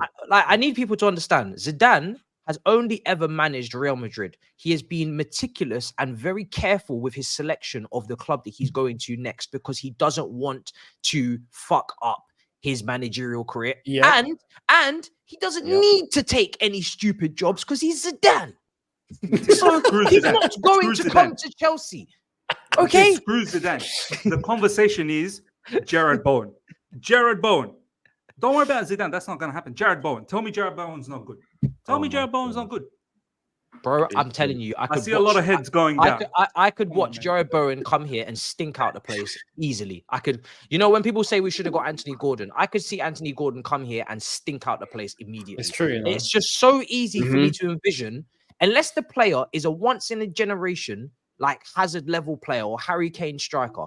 I can just see these players that are good and sometimes very good, but sometimes can be very average. I can see them coming here and Dominic stinking out Solanke. the What a place. shout. Dominic Stink- Solanke. No, Mrs. Trolling. Mrs. Yeah, Trolling. now he's trolling. No, he's Man trolling. needs sleep. He needs sleep. You need more sleep, mate. Go to Yeah, bed. mate, he's What a gone. I should shout, have bro. let him. I should have let him shut his Solanke. eyes, bro. He was sleeping. This super chat says we had a manager who came in and basically told the league that he'll win it a third time, and nobody can do anything about it. Miss him so much. Who's that? Your brother. Of course. Who else? Listen, yeah. You It's want true, Mourinho? though. You He want did. Mourinho? You want Mourinho and John Terry, innit? I do now. He said it. He said it, yeah. I do now, bruv. And I Where know. do you think Mourinho can take this team? If he was to come in, because I know you said 1st of July. If Mourinho was to come in right now, where do you think we could finish? Look, realistically, Seven? look, I've got, Seven? unlike before, I've got a personal prerequisite, should we say? Yeah, and it goes back to what we've been talking about. If the owners are not shifting their mentality, right, there's no point. That's what I'm saying. Because I fear for their lives. Jose putting JT with him, bruv. Nah, them not getting put in the cupboard and they're getting locked up and the keys getting thrown in the River Thames, bruv. There's no way. There's no way they're handling crap over there. They have to be given free reign in order for that to function. But just for the sake of how young players have been utilized at Roma and Jose's comments. But on top of that, just being able to instill a foundation, how he done the previous 2 times, right? At least create a spine, build that structure, that standard, that mentality, bring back some of that DNA, and get these young players to understand where they are playing, right? And then I genuinely think we would be finishing top 6 immediately. But I think so. after that, at least we'll be back in that conversation. And then whatever happens after, as long as we've got that foundation and that base and that standard and that mentality set back at the club again, then we can start moving in the direction that we were expecting, I think, before all this madness kicked off 18 months ago. So I think, Mourinho is the type where he's gonna go to the board or to the recruiters and tell everything that's wrong with the club. I think he'd even go to the ownership and say, you see them recruiters, sorry, you got to get rid of them. They're not good enough. Very simple. 100%. But that's what we need at Chelsea. Exactly. Yeah. That's what we need. It's urgent. Like it's not even on a footballing tactical level, like, because we're talking about Poch and what he's done wrong and whatnot. But we've just all illustrated that there's the issues that have come from way above that is setting the whole standard at this club that needs to shift. And Jose is a needle mover. Stick JT with him as well, who's a club legend, like and a good assistant who doesn't want to become manager immediately. It'd be a good number 2 to have. Immediately my ass. And throw John Obi Mikel as well for the podcast. Immediately my ass. That brother should not be manager, period. There's not another player, not another legend to step foot in that dugout again after what happened with Frank Lampard. Not as a Chelsea gaffer. Oh, hell no. Absolutely. I see some people saying, oh, let's just bring him in as an interim. Are you having a fucking laugh?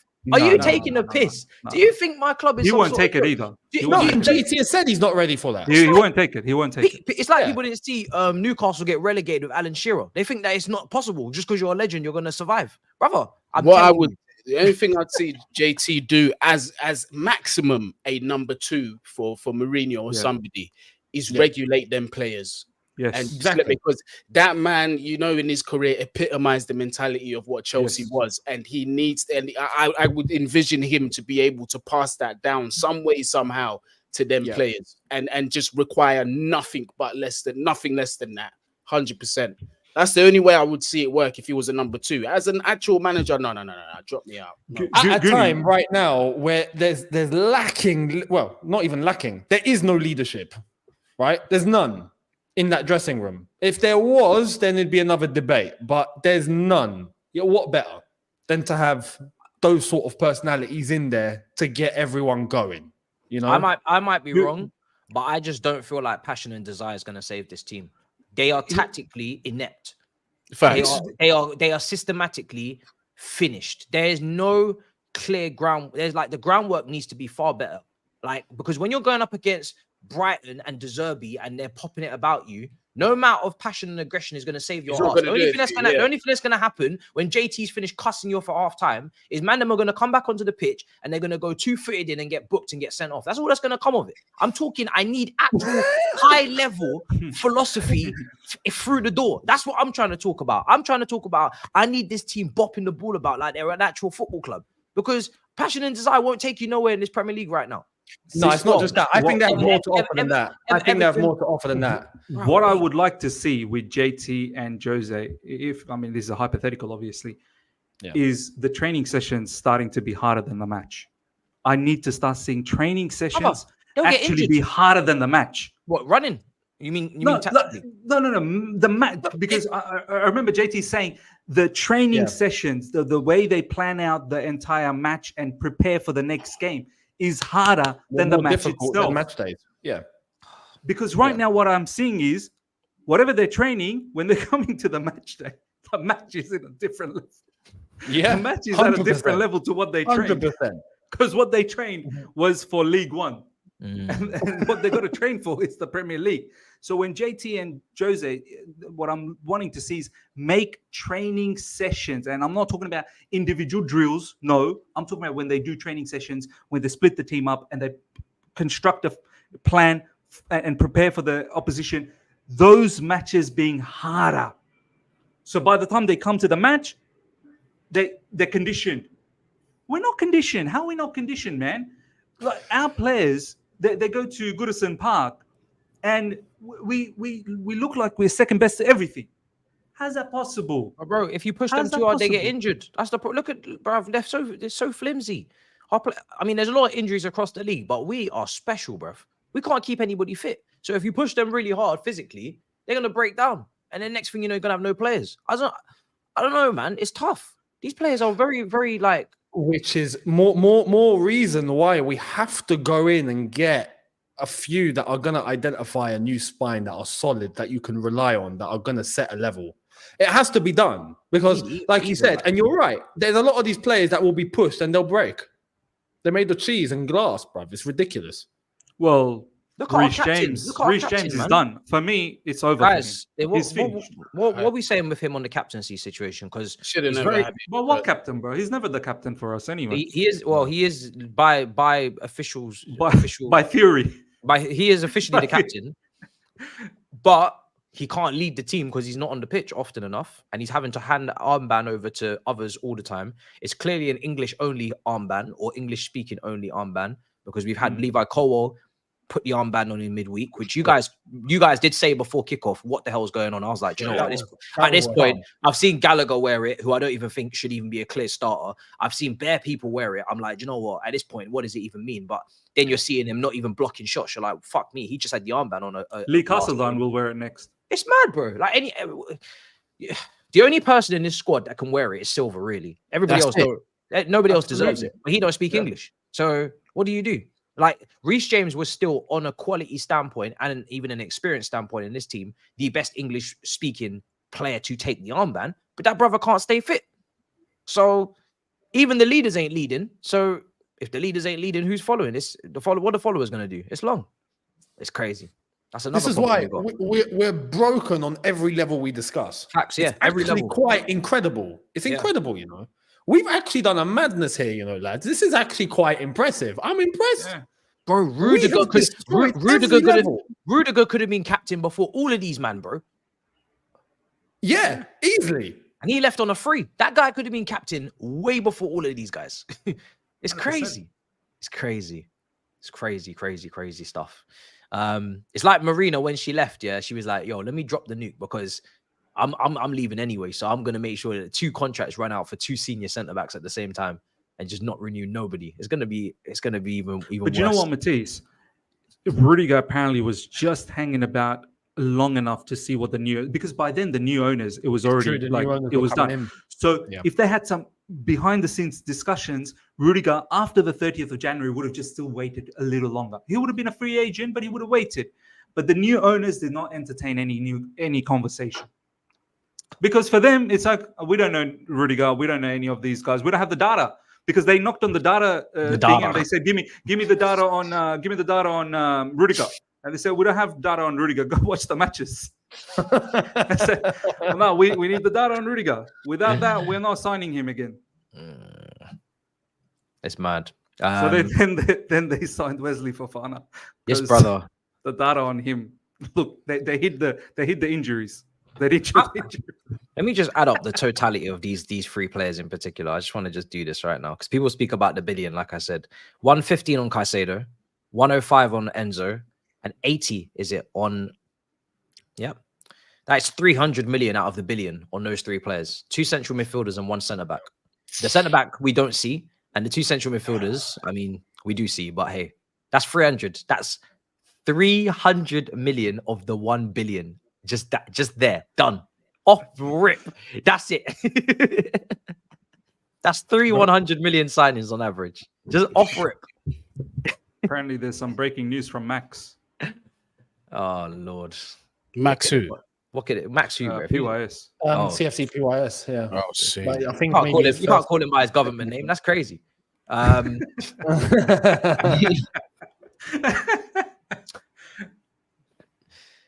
Breaking news, yeah. Why am I not seeing this though? He ain't got no breaking news. Someone said he's got some news or something. Maybe they lied. All right, let's go whiz through these. This super chat saying hurt, brother. Oh no, there is. What? Joe Shields has deactivated his Instagram. like that's gonna help us climb up the table. In that case, all you guys, Joe Shields, Paul Winstanley, Lawrence Stewart, deactivate. My club Like, that's is such gonna a. help us. My Like, club that's is gonna help bro. Just, Bro, this club is Joe Shields. this is a banter club, Joe man. Shields shielding himself. Yo, Guni, next thing, breaking news. Breaking news. Astrid Wett's moved on to Mudryk. Astrid Wett is not wet anymore. God. Nicholas Jackson takes holiday time off for the heartbreak and all this stuff. Do you know what I mean? Like, what is going on? Nicholas Jackson gets onto Love Island. Like, It's as probably if gonna happen, Joe bruv. Shields deactivating his Instagram gonna change our fortune. I can't believe We are that's not mad. gonna be. He actually has. There's a screenshot. He actually has. Can someone tell him, brother, you're not that deep, you know? Like, it don't matter if you deactivate Instagram. Well, clearly it is that deep to Twitter, but hey, that should fix our form now. No, Felix says no one can say Disasi and Caicedo are worse than Diego Carlos and Kamara.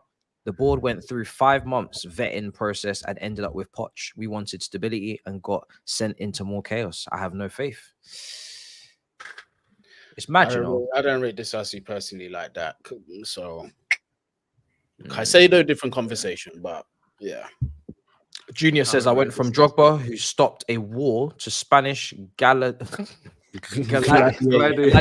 imposter. Gladiator. Sorry, I'm finished. I'm finished, bro. This club has finished me. I can't believe, man, that we're talking about breaking news and it's about our Instagram account being deactivated. To Spanish gladiator in Costa, and now Senegalese striker who publicly risen up a porn star. It's true, bro. Wow, bro, It's what a true, mad you know. super chat, you know? It's true. And Bruv, he didn't it's even true. fucking get them. Bro, because he can't score. And he flopped. Astrid said that if you get goals, then you might get something. Like, he didn't get goals, bro. Man, was showing Drogba and Rihanna in a picture, and now it's Jackson and Astrid. Bro. The drop off. Even Lukaku was going after Megan Thee Stallion. It's a drop off. Bro. Wow. Yes. Oh, I had no idea who Megan Thee Stallion was, and then I checked some pictures. Wow. Yes. I had no idea who she was, bro. Wow. No, get toxic and fossil football back with Conte or Mourinho. Poch ain't winning anything against the top 4. Get safe, top 6, and go all out for Carlo. Bro, Carlo is coming towards the end of his time. Carlo is done. He's going to Brazil. Carlo's going to bro. Brazil, and then he's going back to Italy and hanging up his time, bro. He's done. That eyebrow is not raising for Chelsea Football Club. It's over. It's over, bro. Are you guys going to be on any longer, or yeah? I just need to drop off my son. Good. Are you guys going to be on or not really? I mean, I'm in a crisis. I've got time. Sunday, I'm chilling. All right, look, I'll be back. I have a little bit, a tiny bit, and then I'm on. So, all right, cool. All right, you know what? I think you guys are going to wrap up. All right, catch you guys later, bro. See ya. All right, Bye. brothers. In a bit, brothers. In a bit. All right, let's see what these other super chats are saying, and then we'll come to a close. Anthony says, I find it funny that Nicholas Jackson needs motivation to play for your club from an OnlyFans girl. Incredible, bro. I find it funny he was signed in the first place, but here we go. Is Younes okay? He slapped himself into a concussion after the second goal. Also, Matisse, we both in the mud and need to sack our managers. Damn, Freddie. Is he a Man United fan? He is. Did you slap yourself? I didn't slap myself. Freddie, we are not in the same place. You are in the mud. We are in the shadow realm, in the depths of it. Not people close. Oh. Yeah, brother, listen, do you know, like, Get Out. That's how I feel right now. Yep. That's that film. Freddie, like, United, you've just entered like the forest, right? And you're like, oh crap, you know, where are we? We're in the middle of the Amazon and we ain't getting out. That's it. We're gonna bump into those tribes that haven't seen any human civilization elsewhere, bro. We're gonna start bumping into them, man. It's gonna get crazy up here. So I'd suggest you turn around and go back. Yeah, you better get out before it gets worse. Man United easily on performance. Man United could easily be in mid-table as well. So you better hurry up and fix your shit, because I'm telling you, it can get worse. This whole Premier League used to be like, oh, you can only fall so far. Like Arsenal, 8th. Arsenal was like 8th. You can't get below that unless you absolutely implode. Now Premier League is so competitive, brother. Everybody will kick you up. Everybody will kick your ass. If you don't fix up shit, people will take you. Luton. Look what I'm Luton scared. did. I'm scared. I was gonna say I'm scared to play Luton now, bro. Luton away for us is going to be a long day, bro. The way we're And if Ross Barkley crashes it on us, that bro. We've got Sheffield United next. This league said, listen, bruv, if you play up, we'll actually get you relegated. Genuinely, we'll get you relegated. Like, don't play up. Big clubs don't play, because we will actually get you relegated. No problem. We will actually put you down there. That's how it's going now. It's crazy. Poch thinks Chelsea is Tottenham. Funnily enough, people are saying Poch thinks Chelsea is Tottenham. Our board, with the players that they are bringing in and the way that they're going down this 16-year-old route, they don't even think it's Chelsea. That's where the real question needs to come from. Who does think it's Chelsea? He was a pussy at PSG. It's his character. It says L9. I don't see how you blaming the manager when Free struggled in the same manner. Call out the real problem, the owners. Even Emma Hayes is gone. I think Emma Hayes is gone. I think Emma Hayes has gone in for family reasons. Yeah, it was her own accord. Like, they didn't get her out. She was the one that wanted to leave because like you said, the family thing. But we've been speaking about the managers. We've been speaking about the owners. Speaking 100%. About the recruiters as well. We can't sit here and be like Poch is completely blameless. Like in terms of performance and results, he has to take responsibility. He's not just standing there like, I have no control. Like, bro, no, you have control. Do something. Panini tweets, Dave Board is looking at option. The board is looking for options for the next HC. Shame we having an emergency, or you can eat Chelsea. Welcome to the dark ages, fellas. Big ups to you all. What's HC stuff? I was gonna say, what's HC? I don't know. I'm trying to think. HC. I'm too tired, bro, for all this. I need everything spelled out to me. You let us know in the chat anyway. Let's be honest, Poch has lost the touch. The players feed on the energy of the coach. Blame the board for not buying experienced player. Jackson not good. Head coach. Damn. Oh, head coach. Okay, cool. Fair. That's actually not that hard to figure out. Come on, Gaffer. Gaffer, yeah, just say Gaffer. What did you guys do with Reece James? What would you do? We didn't do anything. What can you do? I don't think. What can you do? I called it, and I'm gonna say it again. It's gonna be very controversial. I said at the beginning of the season, if this guy cannot show up for more than 30 games this season, we take our highest bid. I'm sorry, because we can't harbor this. We can't harbor this. A player that's as good as he is, but is never available, especially in a team that's struggling like this. We can't keep doing this. He's refused to take surgery. Apparently, it was him that refused to take the surgery. Was it him? That's what I heard. I might be wrong, but I heard it was him. Yeah, that's the thing, because I want to know, like, was he advised, or was it his decision? Whoever it was, they need to be blamed. So if it's him, it's him. Like, the thing is, I'm not a doctor. I've always said this. I don't know if he needs surgery or what. All I know is that someone needs to do something, because I'm getting sick and tired. You see, if it was like, around second or third place and all this, maybe we could afford to just keep him and keep trying with him. But we're not there. Yeah. Every position on that pitch right now, it has to count, and you have to be available. You have to. Yeah, his career is not going very well recently, and this whole right back conversation, who's the best right back, that's parked. Like, it's Trent until further notice, because at least Trent plays, bro. Like, Trent, Walker, I don't care who's in that conversation. It's not us. It's not Reece. Reece cannot be in that conversation again until he plays a full season of fitness, bro. I'm sorry, it's got to that point. There's nothing else to say on the matter. So yeah, I mean, would I sell him? No, I would go, if he needs surgery, go and do the surgery. But I'd do that before selling him. Facts. Yeah. But I'm not gonna lie, I'm also very worried about how many times he can return from injury and still be the player that we think he is. That's my other concern. Exactly. Because he can't just keep getting injured and then keep coming back. It doesn't work like that. And don't forget, if he has surgery, he's going to be out for a very long time. So. Yeah, bro, be out for the rest of the season. At this point, I don't even, what is this season anyway? James says, I told you on your stream, Onana and Ghana would dominate your midfield, and no, you can't have either of them. Well, do you know what? Onana didn't even start, and that was one of my worries. If he did start, it would have been a long day, but got dominated even without Onana. Still, I don't believe with Osimhen we can reach 5th. I agree. I agree as well. I agree. The problem is it's a wider problem than just signing a striker. This is why I say, people come and say, oh, how can he be so negative about Chelsea? We need Christopher Nkunku to come in and he's going to make the difference. No, we need to stop with this savior complex, man. It's not one player that's just going to come in and turn our luck around. We need to address several things in this team, squad even.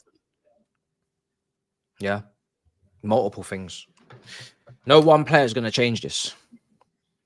But yeah, there will be no Zidane. Even though you're saying you need Zidane. Zidane has not shown he can work with a group like this. He's only worked with the best of the best in each position. So if we had that, then maybe I'd entertain it, but we don't have that. So remember what our owners wanted Tuchel to play 4-4-3. To be fair, I keep saying it. The goalkeeper's got to start getting included in these formations. You know what I mean? He's only putting respect on the keeper. There's 11 players out there, not 10, bruv. Trust me, we're screwed. Injuries, players flopping. Don't know how this can be solved, honestly. Do you know what? The problem is, right, is there's so many issues. There is no one solution. And that is not what this fan base wanted to hear. They would love to know that you do this and everything's fixed. It's not. One thing will not fix this. I promise you. That's the problem. That is the one thing I do know. I don't know. I don't really know what we should do next because, like, Guni said sack Winstanley and Lawrence Stewart. To be honest, if they're calling the shots on signing these young players, then go ahead. But who else is doing it? But what I'm saying, it could be the ownership. If they're not, and then you sack them, and then you bring in different technical directors, and the ownership tell them you have to sign under 25s, then nothing will change. So I don't know. True.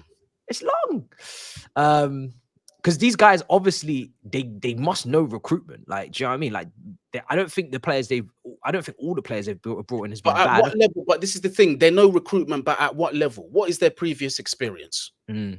You see, what do they know recruitment at the top level of football, or is it mid-table / relegation for the stuff? But the thing is, if you work in a mid-table club and you recruit for a mid-table club on a mid-table budget, then why would, when you upscale to a club with limitless funds, with higher expectations, why would you not upscale the talent or the ideology of what you should be going for? Do you know what I mean? It doesn't make any sense. It's true. No, it's true. Like that's just 1 + 1 is 2. If these people came in and said, let me do exactly the same recruitment I do at Brighton and Monaco with an unlimited budget and with higher expectations, why would you expect higher results?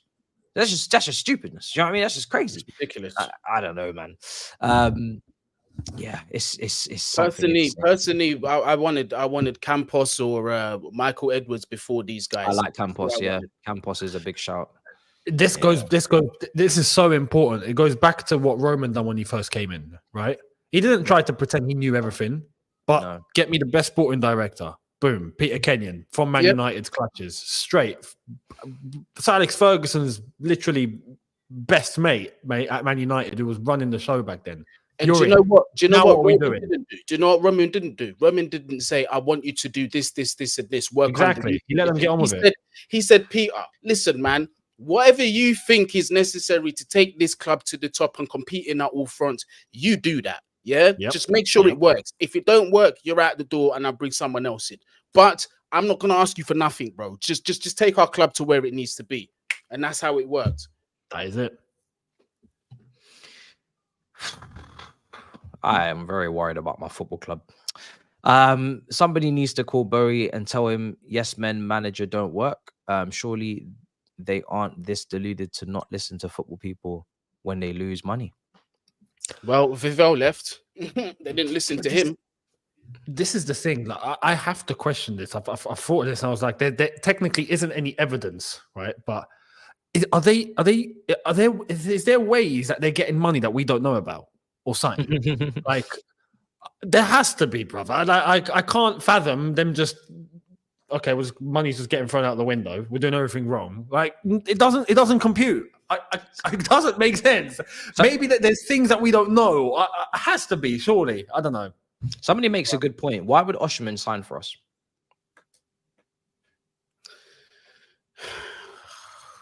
Real Madrid need a striker. They have Hoslu up front. Arsenal been looking at a striker. I'm sure other clubs are looking at strikers. Man United Arsenal gonna get Ivan Toney. Why would he come to us? Like, why would he come to us? There's no footballing reason as to why, unless we somehow finesse him of a project that's apparently gonna work in sooner rather than later. Because if I'm Osimhen, I'm looking at Chelsea, I'm saying, listen, mate, yeah, as much as I love you as a club, because he does have a affinity for Chelsea, apparently. But I'd be saying this squad ain't it. And my career as a football player is short. You know what I'm saying? But he could get money. He could get money anywhere. We don't offer the highest wages anymore. We don't. We have slashed our wage budget. We do not offer more money than other clubs anymore. Do you guys not remember? We've slashed our wage budget. So the money that needs to change. That needs to be reversed. Money thing's not going to work. Why would he come to a team with no Champions League football who don't offer the highest wages and are going in the maddest direction? Why would he sign for that team? Somebody explain that to me. People keep talking about Osimhen like he's even a realistic target. And I've just been going along with it. No, why would he sign? He is. There is a possibility that we could sign him. Not in January, though. No. I've always maintained from the beginning of the season, if anything, if we do go ahead in January, we'll put a place for him to come in the summer. That's what I've always maintained. He'd be idiotic. He'd be idiotic to sign for us. I can't lie. Under these current circumstances, he is putting his career at massive risk. Doesn't make any sense for him, but is what it is. When do you think players will want to leave if things don't turn around for you guys? Also, welcome to American ownership from Aguna. So O'Malley. Players, I think summer coming up. If we don't qualify for Champions League again, I don't see any reason why if Enzo Fernandez has an opportunity to go to some team in Spain, Barca, I don't know, whatever. Yeah, he's going to want to go. 100% he's going to want to go. I have no doubts about that. These people don't support Chelsea. Do you know what I mean? So yeah, it's probably the summer coming up. We'll also need the money most likely. We don't qualify for Europe. I wouldn't say we wouldn't need to sell off some of our best players, and then we'd really be drenched in mediocrity because the players that we thought could get us out of this mess, we'd have to sell because we need money because we didn't get out of this mess. This season is just a cycle of never-ending bullshit, honestly. Younes, we are finished. Bro. Nketiah, Ramsdale package deal for 100 million. Look what Arsenal fans are trying to do. Oh my God. Paddy Power on X have already started the banter. Opta have said that we've got like a 5% chance of finishing the Champions League. Oh yeah. And we've got 20% of finishing below 10th, I think. Or cool. We'll check out the post on Twitter after the show.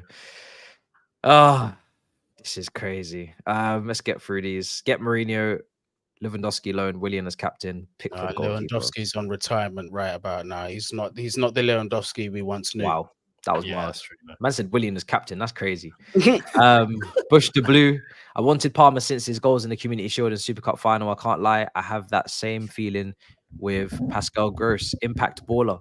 Oh my God. You don't want Pascal Gross? He's versatile. Please. Nah, guys, we're actually finished. Enjoy the ride, says Kingsley. Pascal, do you know what? I like Pascal Gross. He's a good player, but I wouldn't be asking for him to come to Chelsea. Let me not even go there. Yeah. I was waiting for you to do that. Okay, well, there you are. We've had our emergency meeting. It's been 2 hours long, and I think we've had a great conversation. But there's no saying that we won't be sitting here having similar conversations for the next six weeks or so. Or at least the next 3 weeks until the transfer window opens. And we'll have some distraction. No, when do our next game is Sheffield United on our Saturday? Are we at home? Right, well, in that case, see you later Saturday. If we lose that, mate, yeah, he might have to be sacked. We're not playing Sheffield United that were struggling this whole season. Yeah. We're playing Sheffield United under Chris Wilder again. Just in time, lads. Just in time. I don't care. I don't care. If he has to beat Sheffield United, otherwise, you know what? At that point, brother, you're pretty much done. I can't lie. You're pretty much finished. You're pretty much done at that point. You have to beat Sheffield United. Because at that point now, it's like, okay, yeah, it's looking like a relegation scrap. The way you're playing is not looking good for you. But that's the thing. Do you know what pisses me off? When you sack a manager, it alleviates responsibility from the board. And I really, really can't take that. I can't take that. This board, they are so culpable. It's not even funny. They are 100%. so culpable. They have to take responsibility. They have to. If anything, I'd rather just if anything, at this point, I'd rather he just leaves via his own. I said it with Potter. Just leave by mutual consent. Like, you just pack up your shit and just take your reputation while you can and just go. Because what's going on here is special. What's going on here is some special, special shit. I'm telling you. But yeah, it's a madness. Younes, let the people know where to find you, bro. It's been a pleasure. Thank you, man. Yeah, Younes Talks Football. We will break all of this down even further, even more. We'll see what happens. What briefs we're gonna get, what PR we're gonna get, what more words we're gonna get. And yeah, I said it on my channel. I was like, listen, if the club was serious, they would get every single person that's employed at Chelsea Football Club and tell them to immediately get to Stamford Bridge or Cobham or wherever, use one massive conference hall, get everyone in, tell them that this will no longer get tolerated. Simple, right? And start shifting these standards up a bit. We've had an emergency meeting. As Miz said, they need to have an emergency meeting. I don't think they've had one, unless if they have and Joe Shields has deleted his Instagram because of it. Who knows? But yeah, we'll get into detail and see how the next few days transpires before we got to get ready for Sheffield United, where I think it's safe to say somehow we are still expecting another L. So I'm not expecting an L, because if I expect an L at Sheffield United, I'd say sack him now. Facts. I expect to win against Sheffield United, and if I don't get it, I'm telling you, I'm going to be absolutely perplexed. I'm going to be shocked. I can't lie. I think I might do a Guni, bro, and have to delete my own fucking review. That's how mad it's going to get, bro. Sheffield United at home? Nah, bro. I expect to win against Sheffield United at home. Nah. Guni, let the people know, bro. All right. Before I let the people them know, listen, I'm man enough to say when I've said something that's kind of wild. I made a joke earlier. Domestic violence ain't funny, and I should have known better. I have my own wife at home who probably wouldn't have liked that. So anyone that was offended by it, I am sorry. I rarely say sorry for anything, but this is something that I believe I really should say sorry for. Very irresponsible of me, I will say that. And in terms of my channel, right now I'm on sabbatical because I will definitely get cancelled. I know my mouth and I've got to keep it under control. Yeah, but the time will come when I'll be back, where I learn how to speak properly. I'll learn how to think first before I run this. You understand? Because everything that's been going on. Yeah, Matisse, you already know. Your reviews, bro. Fuck. Yeah, exactly. And it's not good for my blood pressure. They get pretty mad. Yeah, it's not good for my blood pressure. You know what I'm saying? But no, I will be back. I do love this. I do love doing this. Thank you very much for inviting me on this. One of my favorite shows, actually, All You Can Eat Chelsea. But Man Knows Football is where you will find my YouTube channel. I'm not going to make any promises right about now. You get me? But yeah, Man Knows Football is where you will find me. If I get to a point, do you know what? I can see myself making a wild video if we lose to Sheffield United. So yeah, definitely subscribe and stay tuned. Please, we cannot lose to Sheffield United. If we do, my head's going to go. I'm probably going to have cardiac arrest on the stream as well, if that happens. So yeah, one of them ones. But people, you get me? Love that. Scotty says, big up to you guys. Couldn't watch today. Went on a nice long walk on the beach in San Diego. Sickening result. I'm glad that you can do that. In London, we cannot do that. We cannot. I wish I had a beach to walk on. You know what's good for your life, though. Well done. Yeah. There's a lot of Chelsea fans that told me they didn't watch that game and they weren't going to watch it. And you know what? They made the right decision. They did make the right decision, because I think everybody kind of could see that coming in one way or another. So yeah, well done to you guys.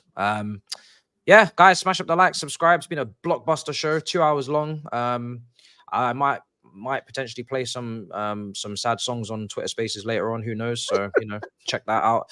Subscribe to the channel. And tomorrow I have DR Sports, of course, and Big Six. So look forward to getting absolutely drenched again. That's it. You're gonna get destroyed. What can I say that I haven't said already? What do I say with this club? Yeah. Anyway, Wish me luck. In a bit, people. Peace. Wouldn't want to be Southgate you. out. That guy is shit, bro. Southgate. Bring him to Chelsea next.